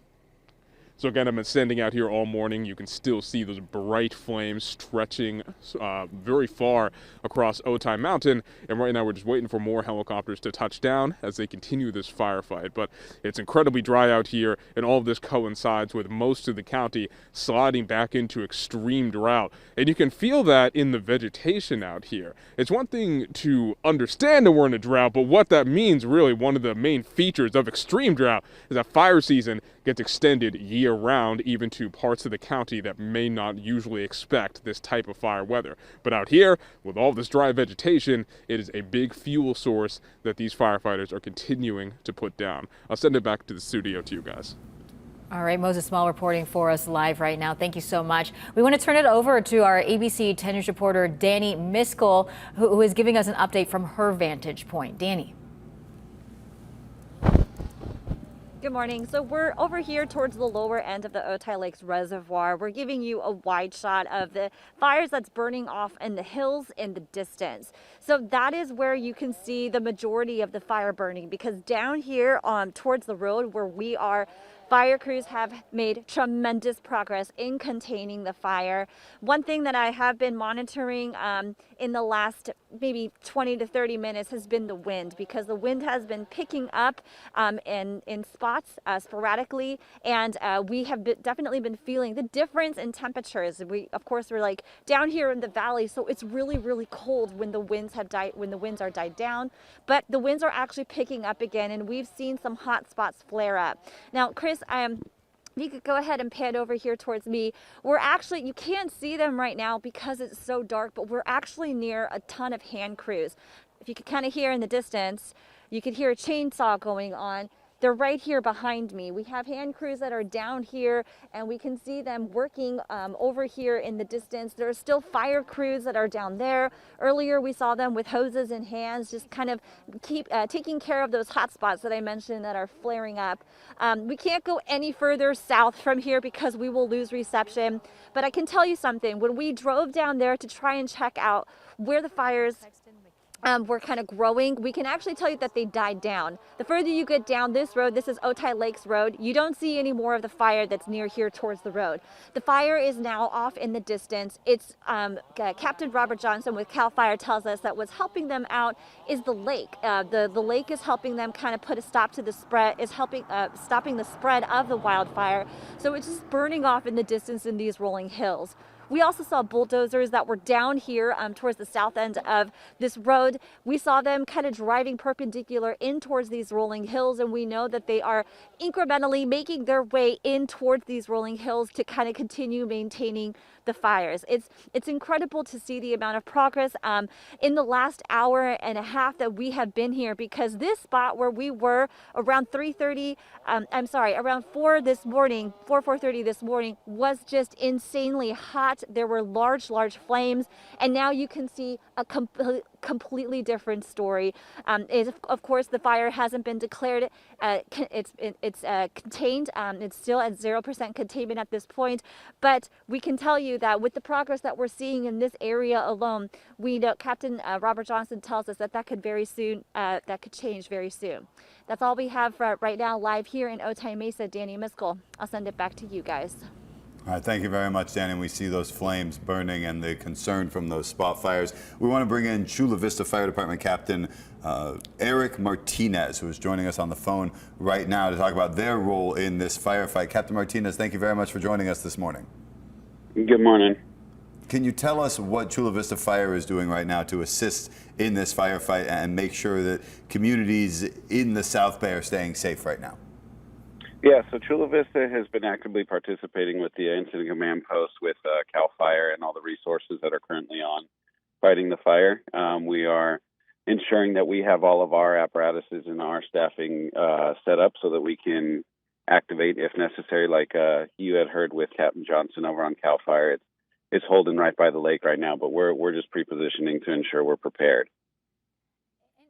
To tell the people who are watching, waking up in some of the more populated areas, Otay Ranch, East Lake, wondering what they should do as they continue to watch these pictures, because the smoke, the flames visible for so many miles here throughout the South Bay. Yeah, so on the east side of the city, we currently have an evacuation advisory right now for most of those affected areas, like right east up against the lake. Our current evacuation point is going to be at the Southwestern College campus just behind DeVore Stadium. Those are for all the Chula Vista residents. I know there's another one that is set up for county residents at Edwards Cinemas in Rancho San Diego. However, we do have Red Cross set up here as well as resources for both information and any kind of accessibility needs. Our best advice is if you feel that it's going to take you a little bit longer to get out and evacuated due to limited mobility or any kind of pre-existing factors with you or your family, to just kind of make that decision early, and we have the resources here at Southwestern for you. And Captain Martinez, you mentioned Chula Vista residents to Southwestern College, county residents to the Rancho San Diego area. A lot of people are seeing the smoke and are wondering about some of the air quality issues with that. What's your recommendation for people maybe who are a little further away in the South Bay for what they should be thinking about this morning as they watch this firefight play out? Yeah, we're constantly working with our officials in the city to ensure that we give the most up-to-date air quality. However, sheltering in place and ensuring that we have operating filtration systems in our AC units, as well as using something as simple as a mask to assist you with it. Whether most likely P95s or N95s or P100s are really effective of it right now. We're not seeing too much moving west right now, but as the winds change and as the sun comes up, we'll be able to further evaluate. And Captain Martinez, how are you making sure that everyone within the fire department is staying safe mentally and also physically? Because I was out at the Bernardo fire earlier this week. I saw Chula Vista personnel there as well. And you guys are spread out everywhere, helping other fire departments respond to the various incidents. How are you making sure that that your staff is safely staffed, I guess, the city, and making sure that the firefighters are doing okay? Yeah, so we do have multiple people that were sent out to different incidents, even all the way up to LA County. However, we do want to ensure the citizens of Chula Vista that we are fully staffed and even up-staffed here at home to ensure that we give the optimal protection that we need. Also with the Chula Vista staff, I mean, everybody's here. They knew what they were doing when they took on the job, and they're understanding that our first priority is to protect our community and our citizens. So we're all working together to ensure that the goal is achieved, and we're making sure that our community, as well as the neighboring communities, are safe, and we're doing everything we can to ensure that. Hi, Captain Eric Martinez from Chula Vista Fire. We can't say enough about the great work that all of the fire departments and first responders are doing all across San Diego County and really all of Southern California right now to keep people and property safe. It is 5:51. We are taking live continuing coverage of the Border 2 fire this morning. We've been on air since 4 a.m. A lot of information coming at you very rapidly this morning as things change with this Border 2 fire. Yeah, and then the acreage has grown just even in the time that we have been on air. It's currently 1,000 acres as we take a live look here at the flames, and the smoke is probably a big concern for people who are not in this immediate area. So again, if you are sensitive to smoke, you have some of those respiratory issues, try to stay indoors because that smoke unfortunately is spreading. We do want to check in now with our Olivia Gonzalez-Britt. We talked about a couple of the evacuation points. She is at one in Rancho San Diego. Olivia, you said there are a lot of RVs there because one of the campgrounds is in the evacuation area. Yeah, that's right, Mel. The Pio Pico campgrounds is in those evacuation warnings. And so this parking lot has been filled with RV campers, cars since early this morning. There's a lot of space in this parking lot. We don't know what's going to happen when this parking lot and all the businesses are going to open up later in the morning. I'm going to try to find that information because we're wondering where all these people will go afterwards. But I'm here with Larry. Larry was concerned about this fire starting yesterday when it broke out around the afternoon. Tell me what you were seeing and what you were thinking. I just saw the smoke, and some of the rangers were knocking on doors and saying, get ready to move. We might be evacuated. And this was yesterday, right? That was yesterday. Yeah. I rolled up and packed everything away. I left some stuff on the site. But then they were letting people in. And I'm like, I don't see no smoke. It's safe to go to bed. And that's what I was doing until 3 this morning when, hey, you have to leave. The rangers knocked on your door, right? Oh, the sheriffs were knocking on doors. Rangers were knocking on doors. Were you startled? I was sound asleep, man. It's chilly. I had the heaters running. I'm cozy, warm. I've had a few brews. I'm like, I'm having a good night's sleep. I had a good dinner. So, wake up and move? Okay. But I was ready. Yeah. I had already put everything away. Are you grateful that you had prepared the day before? Yeah. Because having to do that in 10 minutes, I mean, I've spoken to some people who had to pack everything. Out furniture, plugs, water lines, window coverings, and everything. It takes a while. And you're staying cozy in the RV right now, right? With a couple of other people. I got a heater running, and I got a second heater, gas heater, that would keep it pretty darn warm. And Larry, what are you feeling right now? Are you concerned? Do you know where you're going to go if the evacuation orders are still in place? I'll go back. Or I go to Diamond Jack's, but, you know, I paid a lot of money to stay out here. Could hardly afford the rent, so that's why I basically It's a good lifestyle. The place has a store, jacuzzis, pools, showers, restrooms. It's a great life, actually. Yeah, and the potential for it to be burned by the fire, I mean, is a concern for you, correct? I don't think anything's going to burn. I'm out in the middle of a lot like this. It ain't going to burn. But smoke and inhalation could be dangerous. So what can I do?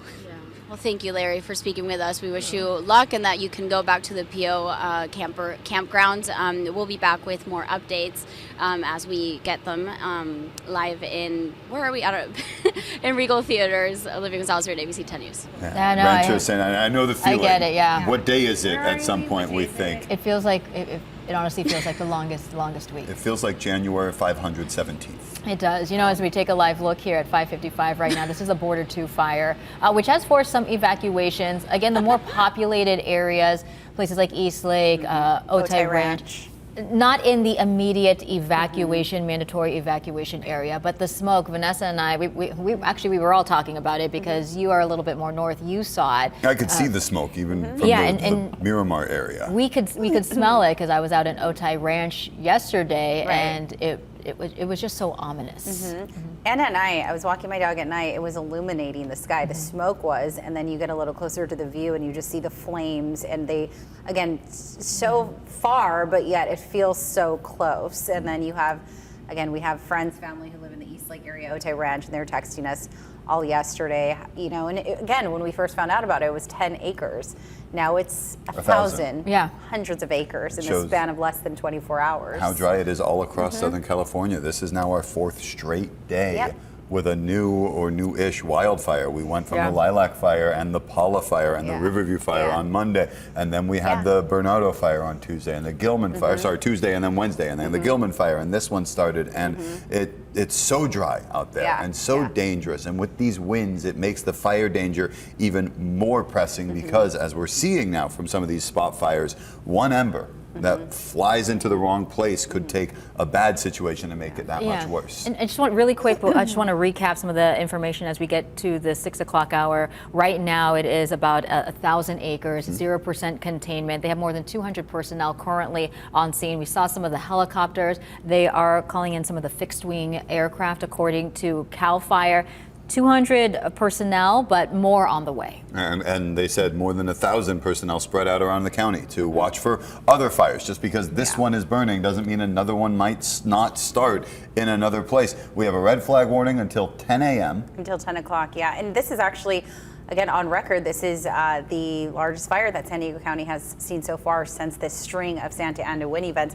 I actually messaged a friend of mine and I said, is Luke, who is with the Chula Vista Fire Department, is he at this fire? And she said, no, he just got back 2 days ago from the Eaton fire.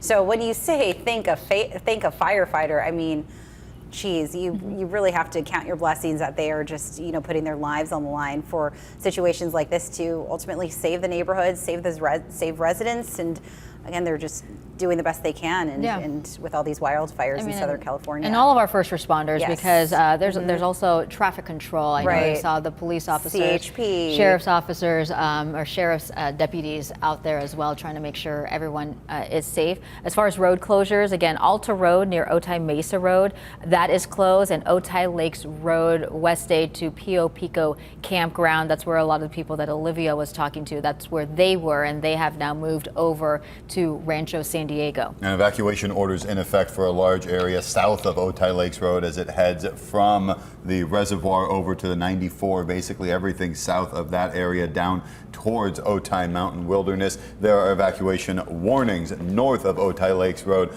up to the Hamul Indian Village, up along the 94 and over towards the reservoir. And then as you get west of the reservoir, evacuation warnings in effect for the areas around the Chula Vista Elite Athlete Training Center, and evacuation advisories around East Lake Greens and the East Lake area, the Otay Ranch Town Center. Vanessa? I actually just got a text from a friend saying that his daughter's school got the official call that her class is canceled. He lives in the Otay Ranch area near Millennia. I'm just getting waiting word on what school exactly, but that is actually near the East Lake Woods area, I believe, where he's at. But they just got an official call about the closures there. And we'll keep you up to date on any other school closures or warnings that we hear about this morning. Yeah, our 6 o'clock hour is starting here in just a few seconds. ABC 10 News starts now with breaking news. On Friday, January 24th, and we are keeping a close eye on the Border 2 fire burning in the Otay Mountain Wilderness, 1,000 acres right now. Evacuation orders and warnings are in effect for a large area of the South Bay from Dulzura all the way towards west of the 125 in that Millenia and East Lake and Otay Mountain Ranch area. Good morning. Thank you for joining us. I'm Jared Aarons. And I'm Melissa Masiha. We have been on air since the 4 o'clock hour. Right now, you are taking a live look here of the flames and the smoke that is spread out throughout the entire South Bay. We do want to check in right now with our ABC 10 News reporter, Danny Miskell. She is live there on the ground giving us up-to-the-minute updates. Danny, what's the latest from your vantage point? Good morning. So if you guys are just joining us right now, I'm kind of in the lower region of the Otay Lakes area. We're kind of giving you a wide shot of the wildfires that are up in the Rolling Hills area. So that is where the fire is at its worst as far as we can see. There are some hot spots that are growing here down closer towards the road where we are. But I have to tell you, like, if you're just joining us now, we got here just before 4 a.m.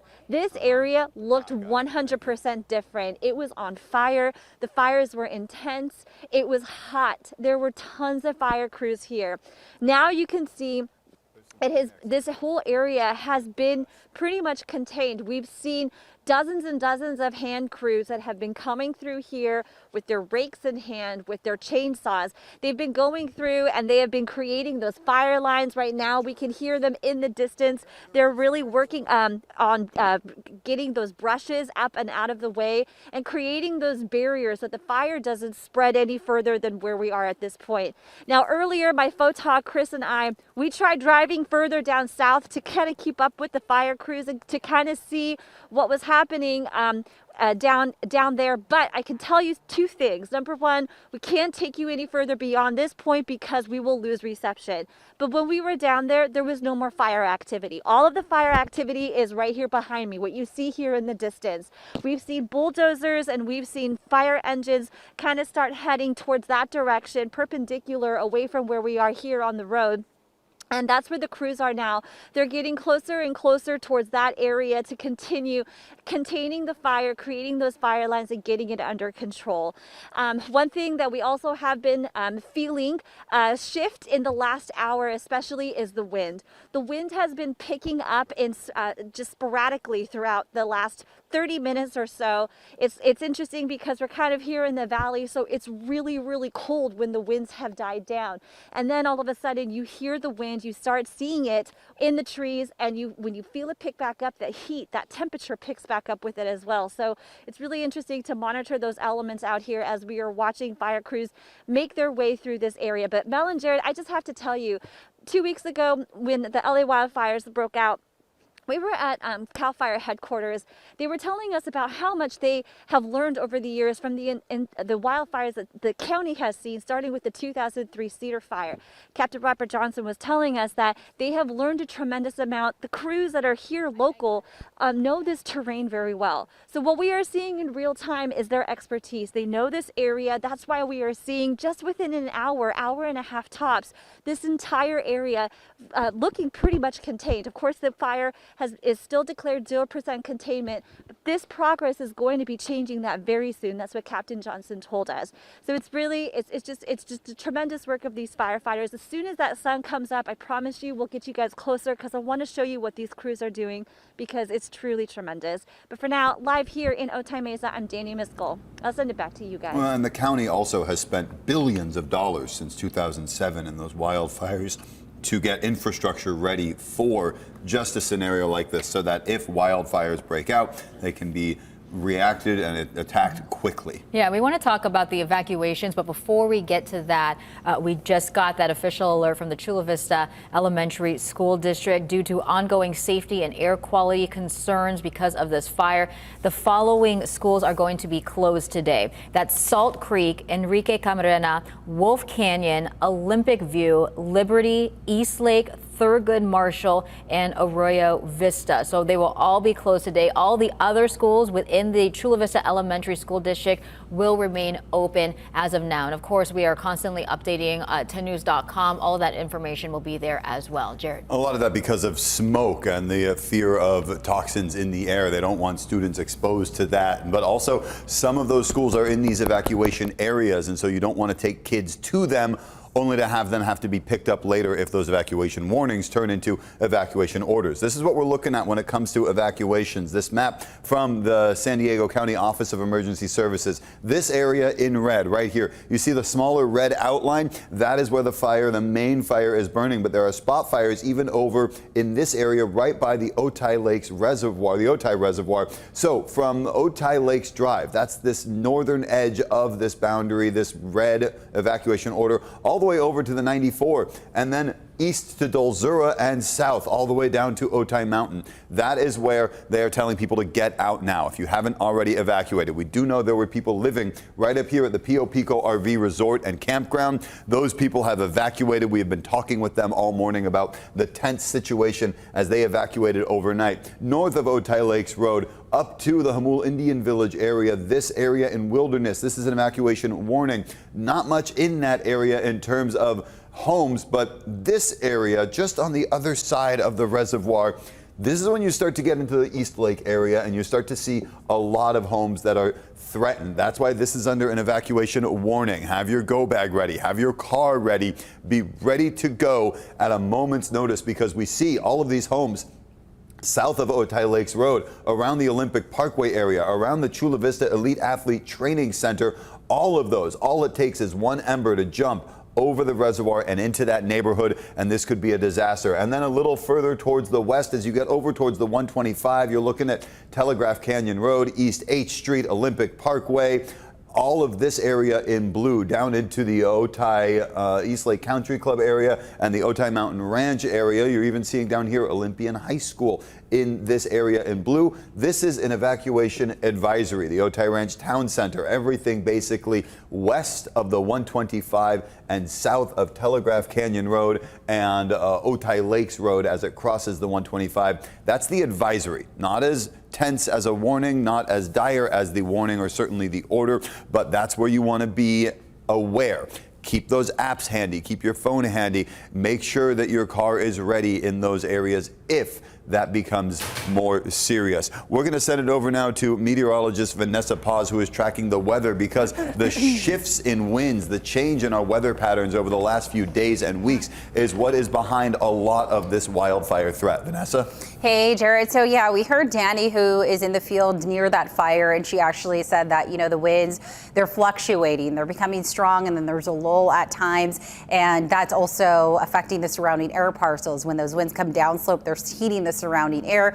When they're calm is when those temperatures start to drop. All right, let's go ahead and take a look at border to fire conditions. This is from our reporting station near the Otay Mountain area in the South Bay. Current temperatures right now are in the mid 50s. We have about 30-40 minutes or so until we have full daylight. Humidity levels are at about 5%. We have a constant wind blowing from east to west right now. So coming from the Otay Mountain area towards the East Lake, Otay Ranch, Chula Vista neighborhoods at about 23-mile-per-hour speeds, gusting close to 30 miles per hour. These are some of the peak winds that we've seen so far since 12 a.m. So this has been in the midst of that firefight. Peak wind gusts have been close to 50 miles per hour in Otay Mountain. So they're still pretty strong. The strongest winds, of course, are those wind-prone areas like Sill Hill, Pine Valley. They saw speeds of about 50-52 miles per hour overnight, and Alpine Valley Center got close to 40 miles per hour. Peak wind activity already occurred. It occurred yesterday, but we are still seeing some strong winds at times, especially where that wildfire is burning. As we take a look at some of the current wind gusts, we are tracking some of the strongest winds across the entire county where that fire is happening. We're seeing those winds out of the east of about 28 miles per hour. Those are isolated gusts. So out of the entire county where the wildfire is burning, that's where we're seeing the strongest winds currently. We will see those winds die down as we progress through your Friday morning into the afternoon. But I want you to pay attention to those reddish colors. Notice the bottom of your screen. We're still tracking strong winds blanketing the southern half of the county, near the 94, near Campo, Jamul, Chula Vista, Otay Mountain, and that's going to continue to be a concern for this firefight. Additionally, we are looking at bone dry conditions. I've used this word. It's been a rinse and repeat throughout this entire week, bone dry conditions, but I'm not kidding. And if you're stepping outside, you spent any time outside, you know what I'm talking about. There is nearly no water vapor, precipitable moisture in the atmosphere. Typically, these levels should be above 50, 60, 70, 80% even. We're in the single digits, an indication of just how dry it is outside. You mix that with the fact that the vegetation, also known as the fuel load, is very dry due to the Santa Ana winds drying things out and the fact we haven't had any rain, and you're continuing to look at a recipe for fire danger. Notice what happens when I fast forward to tomorrow afternoon and we jump to those near normal levels, 60, upwards of 95% in terms of humidity. Unfortunately, though, that won't happen until tomorrow afternoon. Therefore, we're still looking at really dry conditions today and that fire weather threat, especially for inland parts of the county. It subsides, though, this afternoon, but as long as we have that wildfire burning, unfortunately, the fire weather threat will remain elevated for the South Bay due to those flying embers. Think of it like a paper airplane. That's what an ember is, and the wind just carries it. All it has to do is touch some of that dry vegetation, and you're looking at the potential for additional wildfires called spotting, which is what crews said that they encountered overnight to occur. So fire weather warning, also known as a red flag warning, still impacting much of the region up until 10 o'clock. So we still have about 4 hours or so that we're under this fire weather warning. Extremely dry conditions at unprecedented levels, and these very high winds, and you're just looking at critical fire danger, not only through 10 o'clock when that warning ends, but throughout the day. All right, here's our drought monitor. I like to kind of summarize it like a report card for our water and what the water levels are doing here in California. And this level actually was just upgraded to extreme. That's one level below the highest. So I wouldn't be surprised if by next week, the week after, if we don't get substantial rain, we'll reach that exceptional level. All right, our European model showcases this area of low pressure eventually moving out of the way. Unfortunately, we're still dealing with those high winds. We'll have another trough of low pressure, but that one's actually going to bring in some moisture from the ocean in with it, along with cold temperatures. That's going to be kind of our superhero for this weekend. So it's going to bring some showers as early as Saturday afternoon, but we're looking like the bulk of activity will occur Saturday night into Sunday. And we'll continue to see those showers, potentially even a thunderstorm or two, pop-up thunderstorm, impacting the coast and inland valleys. And then we'll actually see those snow levels drop depending how cold it gets. Those snow levels dropping down to nearly 4,000 feet. So we'll stay with this chance of rain all the way through Tuesday, lingering potentially into Tuesday night before things dry out on Wednesday. We desperately need the rain, folks. We are in a major drought, and the water year levels, the water year numbers are just extremely low. Rain totals, this is our future cast for projected totals, and they have most areas collecting anywhere from a quarter of an inch to 3/4. Locally greater, though, that we could get over an inch, for example, for some of our mountain communities. All right, here's a quick look at your coastal 7-day forecast. We're in the low 70s this afternoon. Another factor that firefighters had to deal with yesterday is we were really warm. In fact, Chula Vista matched their daily high record of 76 degrees yesterday. So not only was it dry and windy, if you stepped outside, you spent any time outdoors yesterday, you probably noticed how warm it was in comparison to the days prior.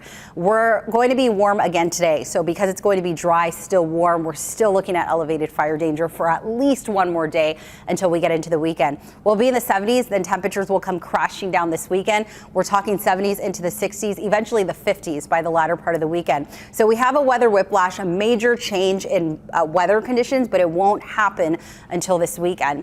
Mountain areas will be in the mid to upper 50s later on this afternoon. Those overnight lows are going to be frigid in the 30s. Taking a quick look at your desert 7-day forecast, I have 60s on tap this weekend, 50s by Monday. And let's go ahead and take a quick look at the traffic while I have you guys. I do want to showcase what's happening in terms of the traffic and the freeways around this fire. As I zoom on into the 125, we're at full freeway speeds. Notice how Jazura is now seeing some slowing, making their way northbound, probably for those folks who are evacuating. We'll continue to keep you updated with weather and traffic throughout the 6 o'clock hour. Mel? All right, I'll take it from here, Vanessa. Thank you. We want to give you some information about what's going on with schools around San Diego. You see that map on your screen? That's the public safety power shutoffs that SDG&E is doing right now through this red flag warning. Because of the power shutoffs, a couple of school districts in the far East County are closed today. The Mountain Empire Unified School District and the Warner Unified School District have canceled classes today because of power issues. Sweetwater Union High School District says it is limiting outdoor activities. They are still monitoring the smoke in the air and what their plan is. They haven't announced anything beyond that this morning, but they say they are keeping an eye on it and to check back for more information. Yeah, we got some information. This is the newest information from the Chula Vista Elementary School District. They said due to the safety and air quality concerns, the following schools are going to be closed because of the Border 2 fire.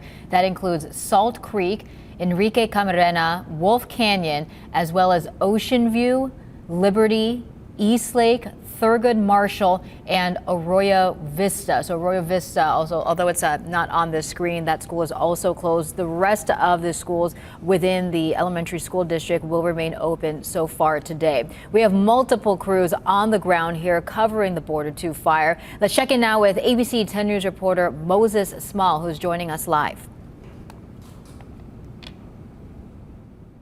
Melissa, good morning. So while we've been out here all morning, one thing that CAL FIRE has repeatedly talked to us about are the repeated changes. We felt the wind direction shift just in the past few minutes.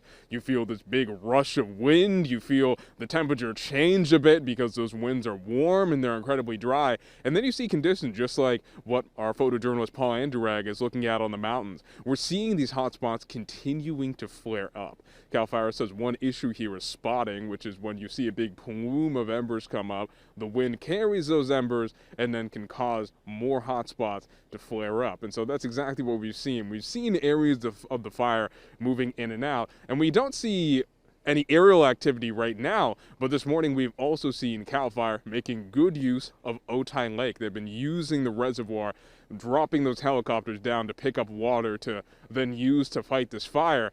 And one thing that really strikes me just about these set of conditions here is that this is the type of fire weather that a lot of firefighters tell me they would usually expect in, let's say, August or July, in what would traditionally be more that peak wildfire season. But over time, we're seeing this critical fire weather popping up in January. And this is all happening as most of the county slides back into extreme drought. And one of the things that happens when you haven't seen much rain in a long time is that the vegetation gets so dry out here. I've been coming back to it throughout the morning. If you can hear it, this is me snapping one of the little twigs into the microphone. All the vegetation really is this dry, so it only takes a single ember, a single spark to cause a new hotspot to flare up. And we haven't had any updates on containment as of yet, but even just in the time we've been on air, the reported acreage of the fire went from 800 up to 1,000. So this firefight is still going on. We're still seeing many crews moving in and out. And so the fight against this fire, unfortunately, is far from over. That's all we have for now. I'll send it back to you in the studio. Moses Small, ABC 10 News. And we have some brand new information about the size of this fire. CAL FIRE just updated their maps, and now the Border 2 fire has exploded in size. Now 4,250 acres. Overnight we were reporting first 600, then 800 this morning. Then it went to 1,000. Now CAL FIRE is saying it is 4,250 acres. This fire growing exponentially through the South Bay. Yeah, and that's despite the water drops that they've been doing in these overnight hours. I know yesterday when I was picking up my kids from school at the 2 o'clock hour, you could see the smoke, but at that point it was only 10 acres. And again, now as you wake up on this, what time is it? 6:18 right now, more than 4,000 acres. There are road closures currently. Alta Road near Otay Mesa Road, as well as Otay Lakes Road, West 8 to Pio Pico Campground. Hundreds of firefighters currently battling this fire just to make sure that it doesn't spread to the more populated areas such as East Lake and Otay Ranch. Yeah, the Pio Pico Campground that you just mentioned is in the evacuation zone. We know there were dozens of people camping there last night, either living there in their RVs or there on vacation. ABC 10 News reporter Olivia Gonzalez-Britt is live in Rancho San Diego, one of the evacuation sites, with some of those people who got that warning in the middle of the night, Olivia, and tell you that they were very quick to follow orders and get out. Yeah, Jared and Mel, for some of those people, you know, they received the notification this morning to evacuate, but late last night or in the afternoon when the fire had already broken out, they were being told by rangers and by officials that, hey, you might have to evacuate. So that's when people started kind of prepping. There were some people that didn't listen to those warnings, but Denise here, you did hear people talking about the possibility of having to evacuate, and you kind of started doing things beforehand, right? Yes, like I heard it around 3 o'clock in the afternoon when I was going to pick up my daughters, like around 3, when a friend actually texted me and said, hey, you know, pick up your phone, because I wasn't answering. I was all the way over in Hillcrest. She's like, you need to get home, like there's a fire going on. We kind of saw the smoke going towards Hummel, but we didn't really see like how big or what was going on. So we got home, kind of prepped a little bit. Some people were packing up to leave, but we didn't think it was that serious. So like around 10, we kind of started seeing more smoke, and the wind started picking up. Fire rangers were saying, hey, you know, like it doesn't look like it's going to head this way, but that could change drastically with the winds. So like around 11, we kind of started putting everything in the truck and got ready to hitch if the evacuation orders came.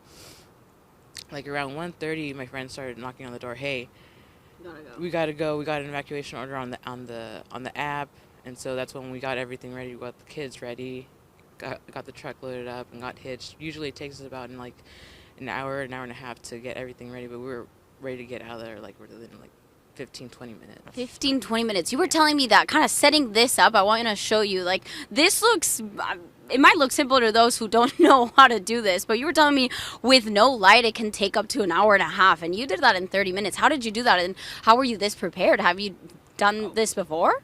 Not this quick. The hitch part it's pretty simple, but just getting the whole thing ready of like packing the RV up, getting the truck ready, having no light especially is incredibly difficult because you have to kind of angle it in the right direction. So it took a few tries, but I mean, aside from that, we got out of there pretty quick. Like around 2:30, I think we were finally out there. I think you should be proud of yourself for doing this that quickly. I mean, the danger that you could be facing if you don't get out of there as soon as possible, I mean, it is really real. And so, you know, you downloaded Watch Duty last night, right? Mm-hmm. Are you grateful that you did because you received the notification on there? Oh yeah, definitely. It kind of sucked a little bit because there's a lot of people that actually ended up having to leave their RVs there, and so it was just, you know, like you just had to take action and just get out of there. And I know that a lot of people have been inviting those who are stuck in their cars that had to leave their campers behind. Do you have anyone else? Have you offered, you know, some gathering place, basically? Because it is cold out here this morning. Oh, yeah. Well, I mean, some of my friends were kind of planning on where we're going to go. But, I mean, a lot of our friends have already, like, offered, hey, if you don't have a place to stay, you can come over to our spot. Well, what I've been really listening to this morning and understanding is that the Pio Pico community is very strong, right? Oh, yeah, definitely. I mean, like, one of my friends doesn't drive, and so I drove their RV. My husband drove the truck. One of our other neighbors didn't have a truck, so they hitched up their second truck and kind of got them out of there. So, I mean, it's definitely, even if we don't know each other, we kind of feel like we're neighbors, and so it's definitely a tight-knit community for sure. Well, that's awesome. I'm glad that you have that for you and the rest of the community. Yeah, so that Watch Duty app, I downloaded it this week. I even dealt with an evacuation warning this week on that Mission Valley fire. So I really recommend to downloading that app and also the Genesis Protect app. There are great updates on there for evacuation zones. For right now, there's a couple evacuation zones. If you're not out of there, make sure that you grab your essentials or just like leave immediately. Those are the tips that I've been hearing from residents here. Back to you, Mel and Jared. All right, thank you, Olivia. Speaking of those evacuation points, we want to put up some maps right now that show where people can go. If you are north of the fire right now and you want to head north to evacuate, go to Rancho San Diego. This is the Regal Edwards off of Hamishaw Road. That's 2951 Hamishaw Road in El Cajon, the Rancho San Diego area. That's right there south of the 94. The other evacuation site, if you are west of the fire right now in some of those evacuation warning areas around East Lake or Otay Ranch, head to Southwestern College. 900 Otay Lakes Road. Southwestern College, we've heard right by the stadium is where they are hosting evacuees. The Red Cross has already posted on social media that they are in both sites. They have resources and they have water and food and other things for evacuees to get to make sure that you have everything that you need. Yeah, let's go over to Sky 10. This is a view from up above here of the Border 2 fire. The fire exploding in size, more than 4,000 acres, and it is currently 10% contained. So they are making some progress here. That update from CAL FIRE just within the past few minutes. I know a big concern for a lot of the families in the South Bay who maybe have to send their kids to school today is the smoke. And there are some schools that are closed this morning in the Chula Vista Elementary School District. The school district just sent that notice out here because the air quality is a major concern. As you're waking up with us right now, this is about the time I know my kids start to wake up for school, begrudgingly, but they start to wake up for school. These schools are closed for today. That's Salt Creek, Enrique Camarena, Wolf Canyon, Olympic View, Liberty, East Lake, Thurgood, Marshall, and Arroyo Vista. That's all going to be closed today. The other school districts, or the other schools rather, within the school district will remain open. And the school district just said that the school's going to follow a rainy day schedule. So recess, lunch, other outdoor activities, that's going to take place indoors today, just for everyone's concern with the respiratory concerns that they're dealing with today. Yeah, and that's always a smart thing to do. Take precaution for your health and safety before anything else. We have ABC 10 News reporter Danny Miskell that we'd like to go to right now live along some of the fire lines, watching these firefighters. And Danny, you've been watching them all morning as they have attacked this fire by hand and by air. And what are you seeing right now from the crews there on the ground where you are? Well, actually, Jared and Mel, the crews just left. I do want to acknowledge that we saw inmates out here. They were wearing the orange and they had tools in their hand. They're the ones that we have. They're the ones that we have been seeing out here taking care of this whole area. And look at all of the progress. The fire, like I've been saying, for the last hour and a half. We got here just before 4 a.m. and the fire here was just so intense. The flames were climbing high, and this is what's left over. I wanted to show you like how charred this whole area is here. You could tell this is a backpack. You can tell that there was some cans here, some trash. But look at all of this. This is all that remains from just what the crews have done here and what they have put out. The new thing that I can tell you here at this half hour is that now all that we can really see and feel is the smoke. The smoke is so heavy here in this area because the fire has completely burned off.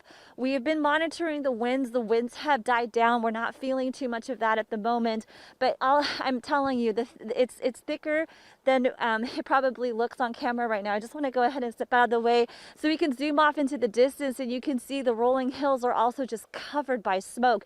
The sun is rising and that sunrise also covered in the smoke. It's just a thick layer of smoke in this area. But this is also because the crews have just had such a tremendous progress here this morning in the last hour and a half putting out these fires. So that is the latest that we have here in the lower Otay Lakes region. I'm Danny Miskell, and I'll send it back to you guys. Danny, thank you so much. And I think we're going to be pulling up those school closures.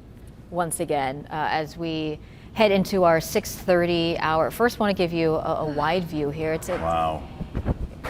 Just looking at this from up above, I mean, you on one hand, you see the gorgeous colors. Yes, but all those gorgeous colors are because of all of the smoke in the air from the Border 2 fire that is burning right now 4,250 acres, 10% contained. So while the size has more than quadrupled since the last report about an hour ago, it was 1,000, now it's more than 4,000. Containment is building as well, and we're hoping that builds faster over the next few hours. Now that the sun is up, more air resources can launch. Some of those tankers with the retardant and with the large capacity for water drops. That doesn't change the fact that there's a lot of smoke in the sky, and that is impacting a lot of people as they wake up and get ready for school this morning in the South Bay. Yeah, we have the graphic here to show you those school closures, because this is the time when kids start to wake up and prepare for schools. Some kids are not going to have school today in the Chula Vista Elementary School District.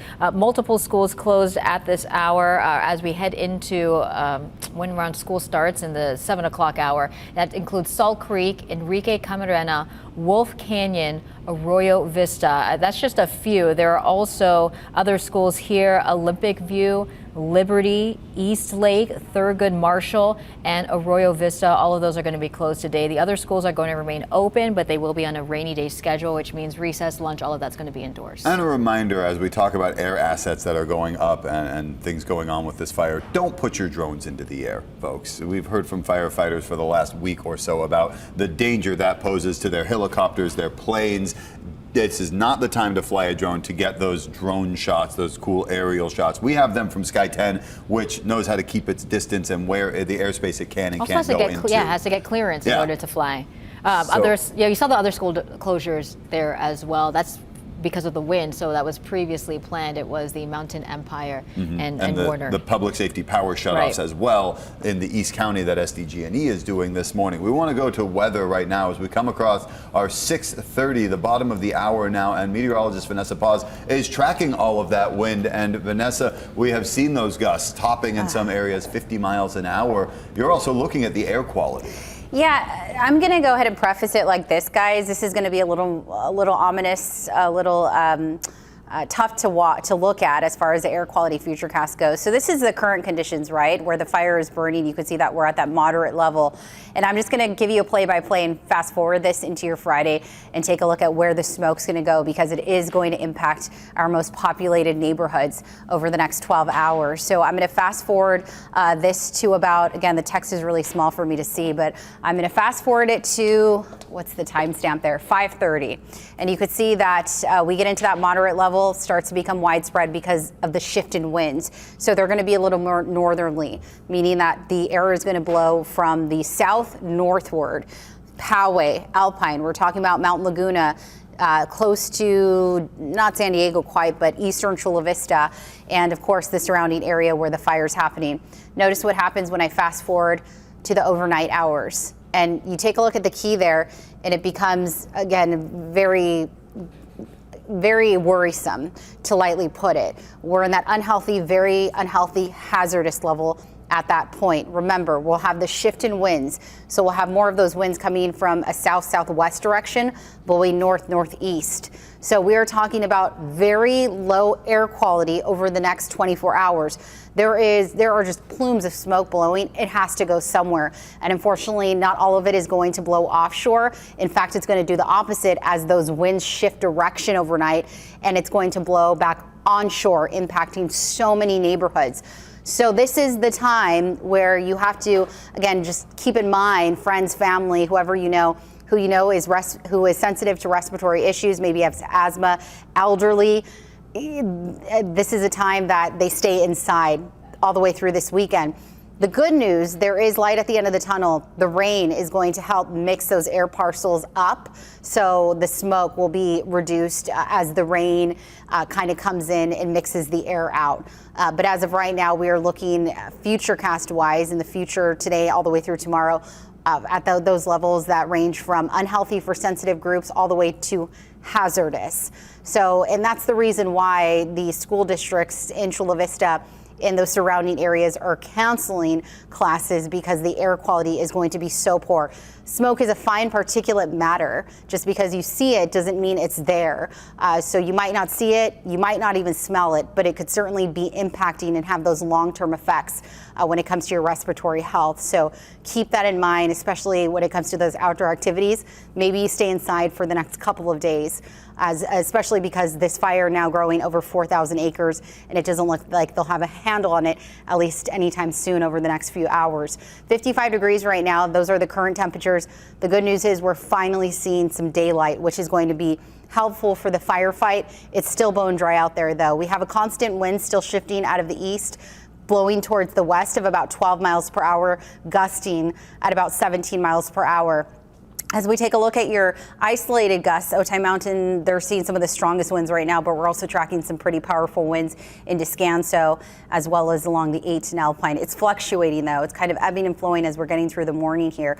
Our wind gust futurecast still has pretty strong winds targeting the South Bay, south of the 94 all the way through this morning, and then it finally dies down around 11:30 noon. But just because the winds subside doesn't mean that we're in the clear, because it's still going to be really dry out there. Again, the main thing has really been the fact that the fuel load, also known as a vegetation, the brush, all of the native trees, they are so dry, they're starved of moisture. And so that's why you light a fire next to it, it just erupts in flames rapidly and intensely, as we've seen over the past few days. Humidity levels are going to continue to plummet down to the single digits. Notice what happens when I fast forward to tomorrow. We finally get into that normal range of 50, 60, 70, 80% when it comes to humidity levels.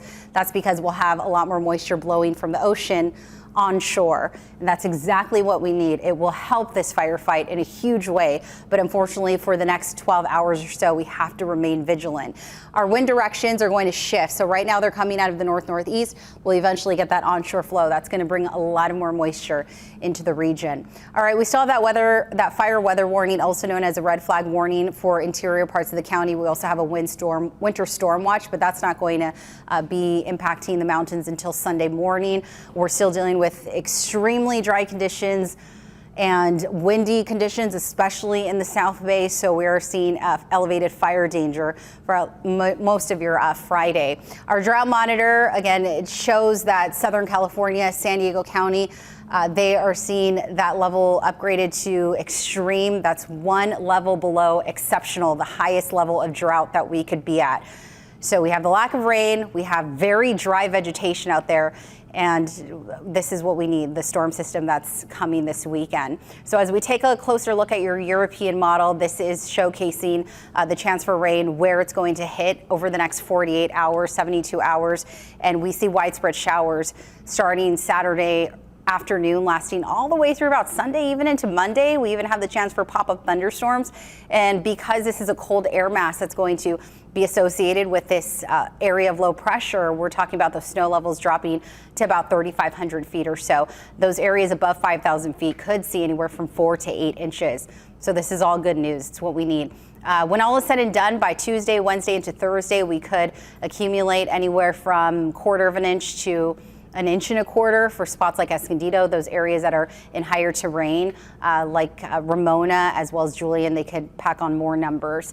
Coastal areas will be in the low 70s this afternoon. As I mentioned, we have shower activity most likely tomorrow night, and it will be on and off all the way through Monday and Tuesday.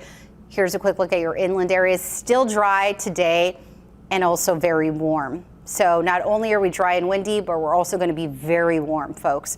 Just because we're getting a hold on this border fire doesn't mean that there can't be more fires that spark and grow out of control. So we have to be very mindful and cautious of what we're doing today.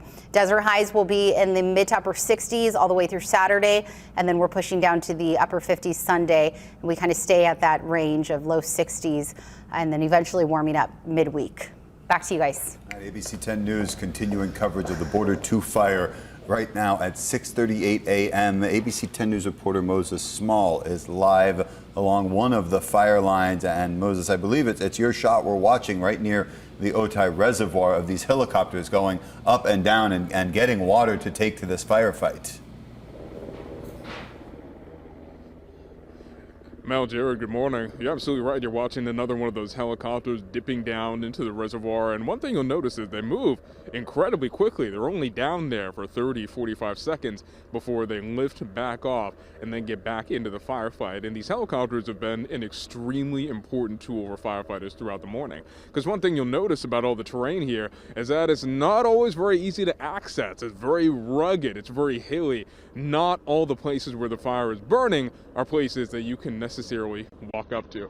So we've been seeing helicopters doing their water drops throughout the morning. This one is seeming to hang in there in the reservoir, and you can see it just starting to take off again. And it just goes to show how quickly they're getting onto this fire. And now that we progress throughout the morning, we're not seeing as many of those widespread flames, although that acreage has gone up. But what's really visible now that we have some light is all of the smoke that's coming down. If you're out here, you can see little pieces of ash falling that almost look like snowflakes, and it just shows just how widespread the fire is and the impact that the wind is having.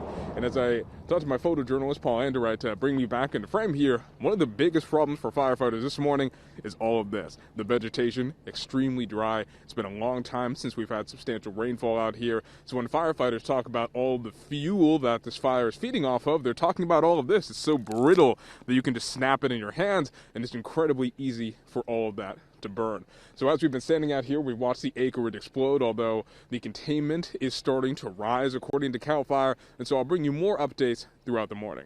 But for now, I'll send it back to you guys. Moses Small, ABC 10 News. And let's talk about the school closures here because a lot of families preparing for their day. We have the Mountain Empire Unified School District as well as Warner Unified School District. They are closed because of the wind. So we actually got that alert, I believe, last night. So they've been constantly updating that one. Sweetwater Union High School District in the South Bay.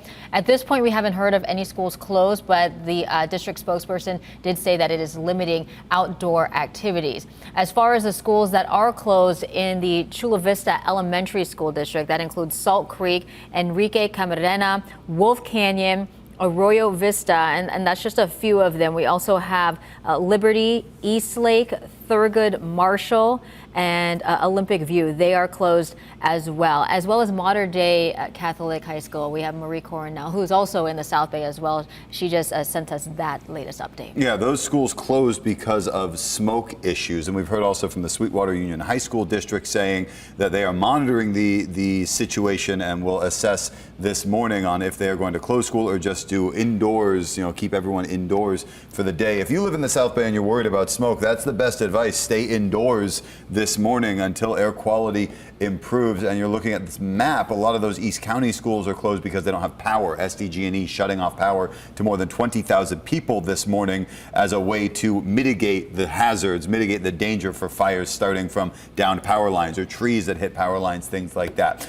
We want to go to Olivia Gonzalez-Britt right now, who is at one of the evacuation sites for people that had to flee because of this Border 2 fire. Olivia, you've been speaking with people all morning long, most of them who left the Pio Pico campground in the Otay Mountain area. What are they telling you about what they're doing right now as they wait for the all clear to go back home? Well, Jared, a lot of these people have their RVs with them and they're utilizing their kitchen, they're utilizing their bathrooms, their generators to stay warm and, try to keep their morale, high. This is one of the parking lots. This is one of the side of the Regal Edwards Theater parking lot. The other side is also filled with RVs. So many of these people had to evacuate really early this morning, and the Red Cross got here a couple of minutes ago. We haven't helped a lot of people yet, but you're here if they need water, snacks, what other things? We have coffee, hot coffee, blankets in the car. Just here also just to provide some comfort and try and boost morale, and make them feel a little bit more comfortable in a time when it's not as comfy. Yeah, definitely. A lot of people are, I think, stressed out with this situation, right? You guys come out here in these sort of situations to be able to give people what they need. How would you say usually residents' morale is and how they're dealing with the situation? Most of the time people are actually in very good spirits. A lot of these people have lived out here for quite a bit of time and they're kind of used to these kinds of situations, and everybody's always very kind, and it makes us feel good when they're happy to see us, because that's all we want to be here for. Yeah, I think it's great that you guys are here, and lots of food and snacks to offer residents. You know, a lot of these people, like we mentioned, they are in their RVs, they have kitchen, they have food. I mean, some of the people that we spoke with did have to leave their RVs behind because they didn't have enough time to attach them to their cars. So those people are the most concerned right now because they had to leave everything behind. It's like a lot of the people that we've been speaking with all this week with all the fires going on that had to evacuate. You know, those residents that had to leave their houses and their belongings behind are those that are most concerned. But, you know, this positive side of these specific evacuees is that they could bring their homes with them. And so I think that's, you know, that sort of a spirit morale that is going on right now. But this is the evacuation point, the Regal's Edwards Cinema. So if you have had to evacuate, this is a point of shelter. Back to you, Jared and Mel. Yeah, and the other evacuation point, Olivia, thank you, also Southwestern College. Right now, a live view here of the Border 2 fire, and we want to recap the latest. You see it there on your screen. It has exploded in the overnight hours, more than 4,000 acres. It's 4,250 acres. They have made a little bit of progress. It is currently 10% contained. As far as the cause, it's still under investigation, but there are more than 200 personnel currently assigned to this fire. Several water dropping helicopters. We've seen that overnight. They've been really trying to attack this fire by the air as well. Several road closures to let you know about. Alta Road near Otay Mesa Road, Otay Lakes Road, West Day to Pio Pico Campground, as well as the westbound and eastbound 94. That is at Otay Lakes Road. Evacuation orders and warnings. We've been monitoring that as well. Let's go ahead and turn it over to Jared Aarons with that map. And even as those acreage numbers increase, it's not so much where the fire is burning, but where new fires could start that are causing a lot of these evacuation warnings. Because of the wind this morning, firefighters said they saw a lot of spotting overnight. That's an ember that was carried by the wind, in some cases miles away from where the main fire was burning and starting a new fire on that dry, crackly vegetation. So we have a very wide area of evacuations right now. The evacuation centers that Melissa told you about, you see them here on the map. This one here at Southwestern College and this one up here at the Regal Edwards Cinema in Hamishaw in the Rancho San Diego area. The evacuation order, this area in red that stretches all along Otay Lakes Road to the north, anything south of Otay Lakes Road, basically down to Otay Mountain, and that is from the reservoir all the way over basically to the 94 at Dolzura. And then you have the warnings, that area north of Otay Lakes Road. All of those people are in evacuation warning zones. That is the highest level before you get told to get out. They are telling people there, be ready to go just in case a fire sparks in this area. And we see in some of the more populated areas now where there are warnings as well, west of the reservoir. And we get towards the Chula Vista Elite Athlete Training Center, the area around that, some of these streets, Olympic Parkway, Mountain Hawk Park, Lake Crest Drive, all the way up to Otay Lakes Road and Salt Creek, all of that under an evacuation warning. And you see all these smaller streets and communities in that area. This shaded red line that you're seeing that's kind of distorting the color, that's the red flag warning, which goes until 10 a.m. this morning. And then this area of blue along the 125, all the way west over to the 125 along Otay Lakes Road, the East Lake Country Club, the Otay Ranch Town Center. This is all an evacuation advisory. We see Olympian High School in that area, Cota Vera, Millennia Avenue, some very densely populated areas.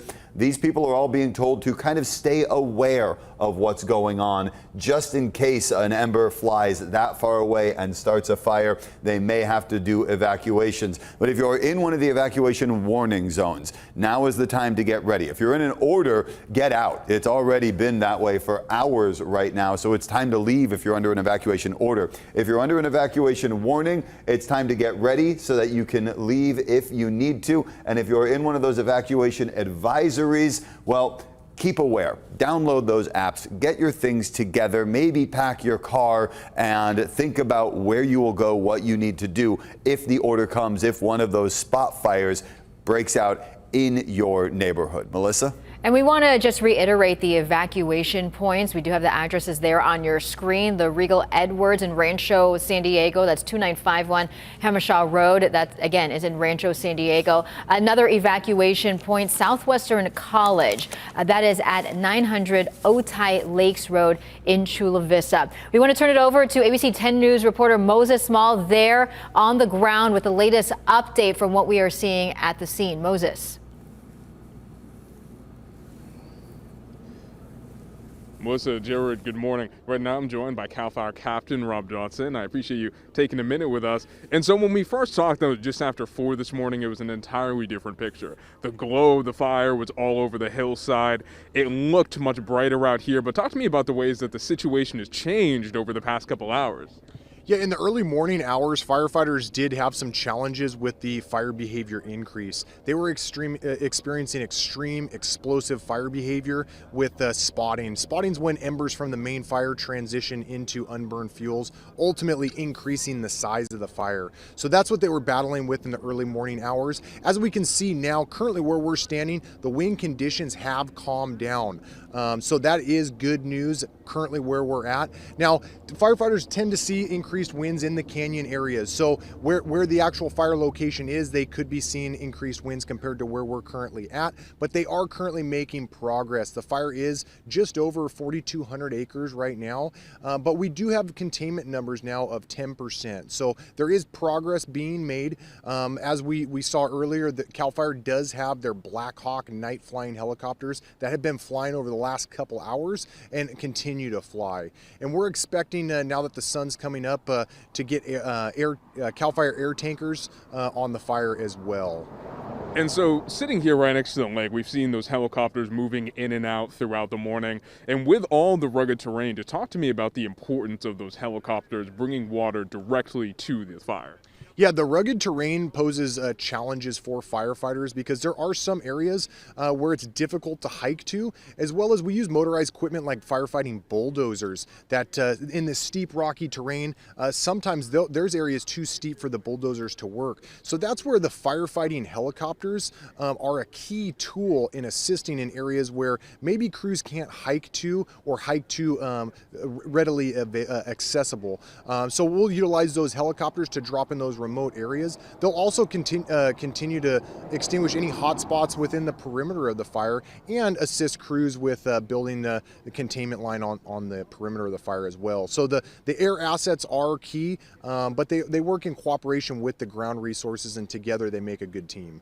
And again, the situation changing so fast throughout the morning. When we came down here, acreage at 800, then moved up to 1,000, now 4,250 with some containment. Just talk to me about the progress that firefighters have made so far and what you expect moving forward. Yeah, we always hope for increased progress. So like I said, we do have the 10% containment. We do expect that to grow throughout the day. We do still have resources en route to this incident. So we will have additional crews on scene continuing to build on those containment lines and extinguish hotspots within the perimeter.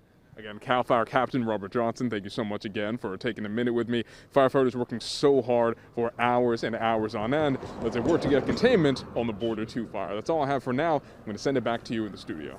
All right, Moses Small, thank you so much. And just to let our viewers know, we are going to be staying on the air until 7:30 to bring you the latest updates on the Border 2 fire. We've been on air since 4 o'clock this morning. And within that time, Vanessa, just so much has changed, and specifically the size of this fire. Yeah, unfortunately, again, it's good news that they now have it 10% contained, but unfortunately, it has nearly doubled, tripled in size since we've been on air. It was first 800 when we went on air, and now it's grown to about 4,200 acreage-wise. All right, let's go ahead and start things off. Maybe we could take this picture full. I'm not sure if we could do that. But this is a live look right now from our Otay Mountain Sky Cam. We usually showcase this camera to show you a west view look of Chula Vista, and right now it obviously showcases all the smoke in the air due to that wildfire. I'm going to go ahead and switch gears and talk about the air quality. I'm going to preface the fact that this is going to maybe get you a little uneasy once I fast forward this day by day or hour by hour, because we are looking at moderate levels where the fire is burning. If we can get rid of the CG here so viewers can kind of look at what All right, so it looks like they put me back in a smaller box. But let's go ahead and fast forward this air quality futurecast. I'm going to step out of the way. The text is really small. I can't see it from the monitor. But taking a look at the timestamp, 5:30, you can see that winds slowly start to go northward. So that smoke ends up blowing towards Poway, neighborhoods like Alpine, Mount Laguna, the East Lake, Otay Ranch area. And it becomes more intense. So you notice the colors there, they look a little ominous, and you pay attention to the key on the left side of your screen. We're on that unhealthy, very unhealthy, hazardous level. Something to keep in mind, all right? I've been texting my friends, or they're asking for updates. I would just advise that you stay inside. That means yourself, pets, kids, everyone in your family. Stay inside today, as most of tomorrow as you can, because we are looking at air quality to be reduced quite low, especially for those surrounding areas over the next 24 hours. The reason, and I'll show you why, is the wind direction. So right now it's blowing east to west. As we take a look at tomorrow, it's going to have more of that northerly flow. So it's going to blow from the south to north. All of that smoke, it's got to go somewhere. Unfortunately, it's not going to go offshore. It's going to go back onshore, and it's going to blow northward. So these areas are going to be under that very unhealthy level. If you have respiratory issues, I have asthma myself. I would certainly stay inside as much as I can today and tomorrow. Close the windows, run that air purifier now all the way through Saturday. We don't really get relief in terms of the poor air quality, not even Saturday afternoon. Sure, the rain's going to help. It's going to mix the air parcels, right? It's going to mix everything out. But we're still talking about that smoke, that air quality, and that unhealthy level in Valley Center, Ramona, all the way down to the South Bay, all the way through tomorrow night. All right, taking a look at the border to fire conditions. Again, 55 degrees, so it's remaining cool, which is good news for the firefight, and they now have full daylight. Humidity levels, though, still dry at about 6%. We have a constant wind. It's calmer. It's dying down as far as the sustained winds go. They're now at about 8 miles per hour, and gusts are also dying down, now down to about 11 miles per hour. We will continue to see those winds offshore weaken all the way through today into this evening, but it's still going to remain very dry, which is why fire danger is going to remain elevated. And remember, they were encountering spotting overnight, which means that the embers were flying and sparking other small fires around the main one. And we could very well see that throughout the day, especially because it's still really dry and we're still dealing with that dry fuel load, as we've been mentioning for the past several weeks. So those humidity levels will be down to the single digits through most of today, and then they'll finally recover, but it won't happen until tomorrow afternoon. But it's no longer the threat for fire danger. It's not as critical tomorrow. It's more the air quality. So we switch gears, and that's going to be the main concern and main threat for your Saturday. All right, taking a look at the fire weather threat, it decreases significantly as we get through your Friday afternoon into the evening hours. This is what I'm talking about when we talk about the wind directions. Notice how right now it's blowing from east to west, right? All of that smoke right now is trying to blow offshore. And then I fast forward to Saturday, and then we have those winds blowing in a northerly direction. So all of that smoke, as I mentioned, it's got to go somewhere. It's going to go to those neighborhoods just to our north. And unfortunately, we're in the most southern part of San Diego. So the San Diego County regions to our north, Valley Center, Escondido, Poway, Ramona, Santee, those areas are all going to experience reduced air quality for at least the next day or so. The fire weather warning impacting the inland and mountain areas all the way through to today at 10 o'clock. That area of low pressure, that amplified offshore winds, is going to move out of the way. We'll have another area of low pressure. This is the one that's going to be a cold Pacific storm, bringing in shower activity as early as tomorrow, increasing tomorrow night. And it looks like we'll have scattered, isolated showers Saturday all the way through Monday, potentially into Tuesday. Because of that cool air mass that's going to roll in, we're also looking at the potential for mountain snow. The snow levels will plummet down to about 3,500 feet when they get to their lowest point. And depending how cold it is, it could get even lower than that. As far as the valley rain and the coastal showers that we're expecting, we could get anywhere from 1/4 of an inch to about 1 inch and 1/10 or so greater for areas like Escondido, Poway, El Cajon, Alpine. We're in a huge deficit, so this will only be a drop in the bucket when it comes to our water year numbers, but we'll take what we can get. All right, another big story are the temperatures. So yesterday, if you stepped outside, you spent any time outdoors, you probably noticed how warm it was. That didn't help with the firefight. It was dry, windy, and temperatures were close to 80 degrees degrees yesterday afternoon in that area. Right now we're looking at very cool temperatures, especially where where we're seeing calmer winds. Most of us are waking up in the 40s, some 50s out there in Del Mar and La Jolla, for example. Coastal areas will be in the low 70s this afternoon, and then temperatures will start to drop in a major way tomorrow for the coast and inland valleys. The inland valleys today will still be close to 80 degrees this afternoon. We'll drop down about 10 degrees on Saturday, another 10 on Sunday. So temperatures are going to plummet along with those snow levels. Mountain areas will be in the mid to upper 50s, those overnight lows below freezing by Monday and Tuesday night, which is when we'll see that those snow levels drop in areas like Julian, Palomar Mountain, and Mount Laguna. Mid to upper 60s all the way through Saturday, 50s on tap tomorrow. Mel.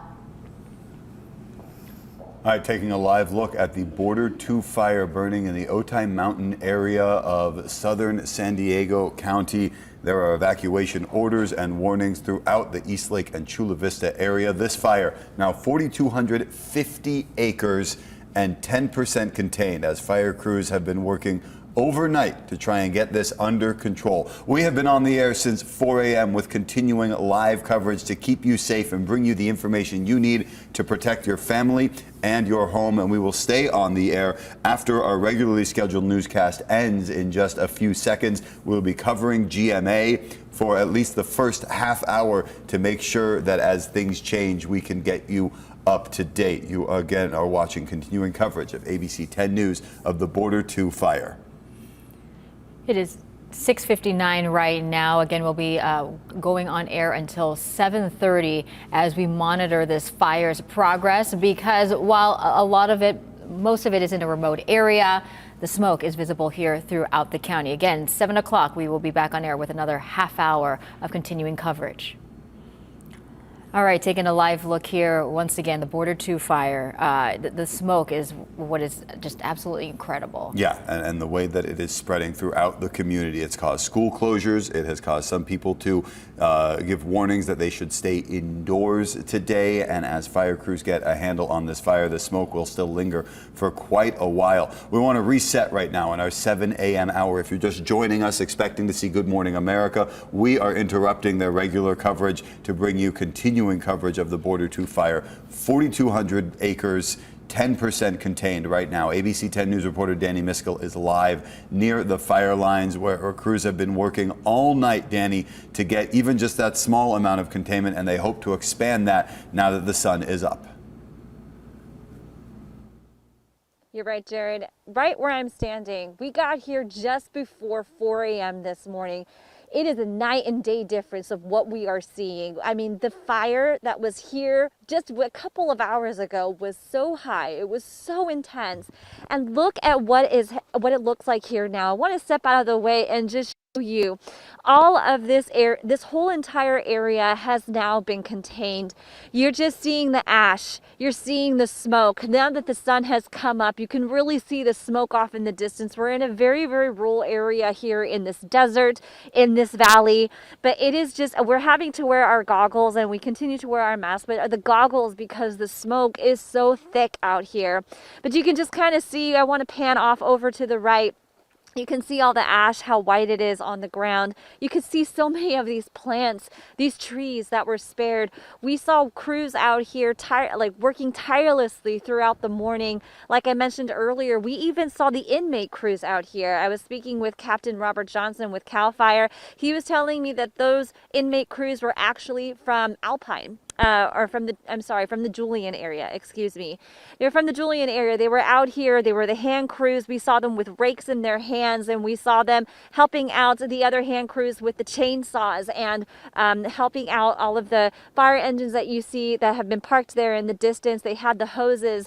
They got this entire area under control. It's just tremendous what they were able to do in just 2 hours. If you're seeing those images of the fires and what it was looking like here 2 hours ago, and now what it looks like now, you can see the tremendous progress that they made. The fires are obviously pretty much put out here. We kind of only saw one hot spot, and I'm not seeing it anymore. The winds have been shifting. It's been shifting sporadically throughout here. It's picking up a little bit again now, but throughout the morning we were just seeing those wind gusts come and go, the temperatures fluctuating with it. So those are the conditions that we have been seeing out here. But we can tell you that as of now, I'm here in the lower region area of the Otay Lakes area.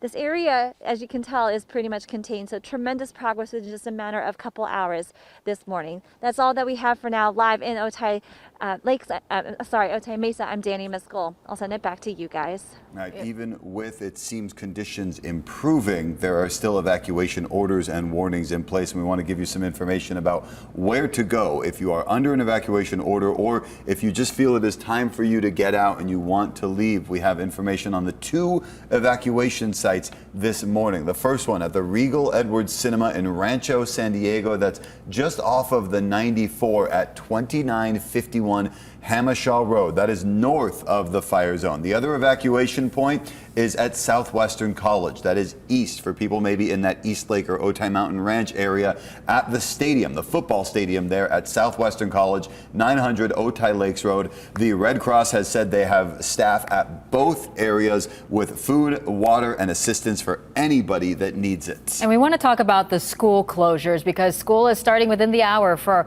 many kids. We do have the Mountain Empire Unified School District and Warner Unified School District. We got this warning last night. This is because of the winds and the potential for power shutoffs. As far as the South Bay is concerned, Sweetwater Union High School District, at this point, it says it's limiting outdoor activities. We haven't heard of any school closures within that district. The Chula Vista Elementary School District, however, does have several schools closed today.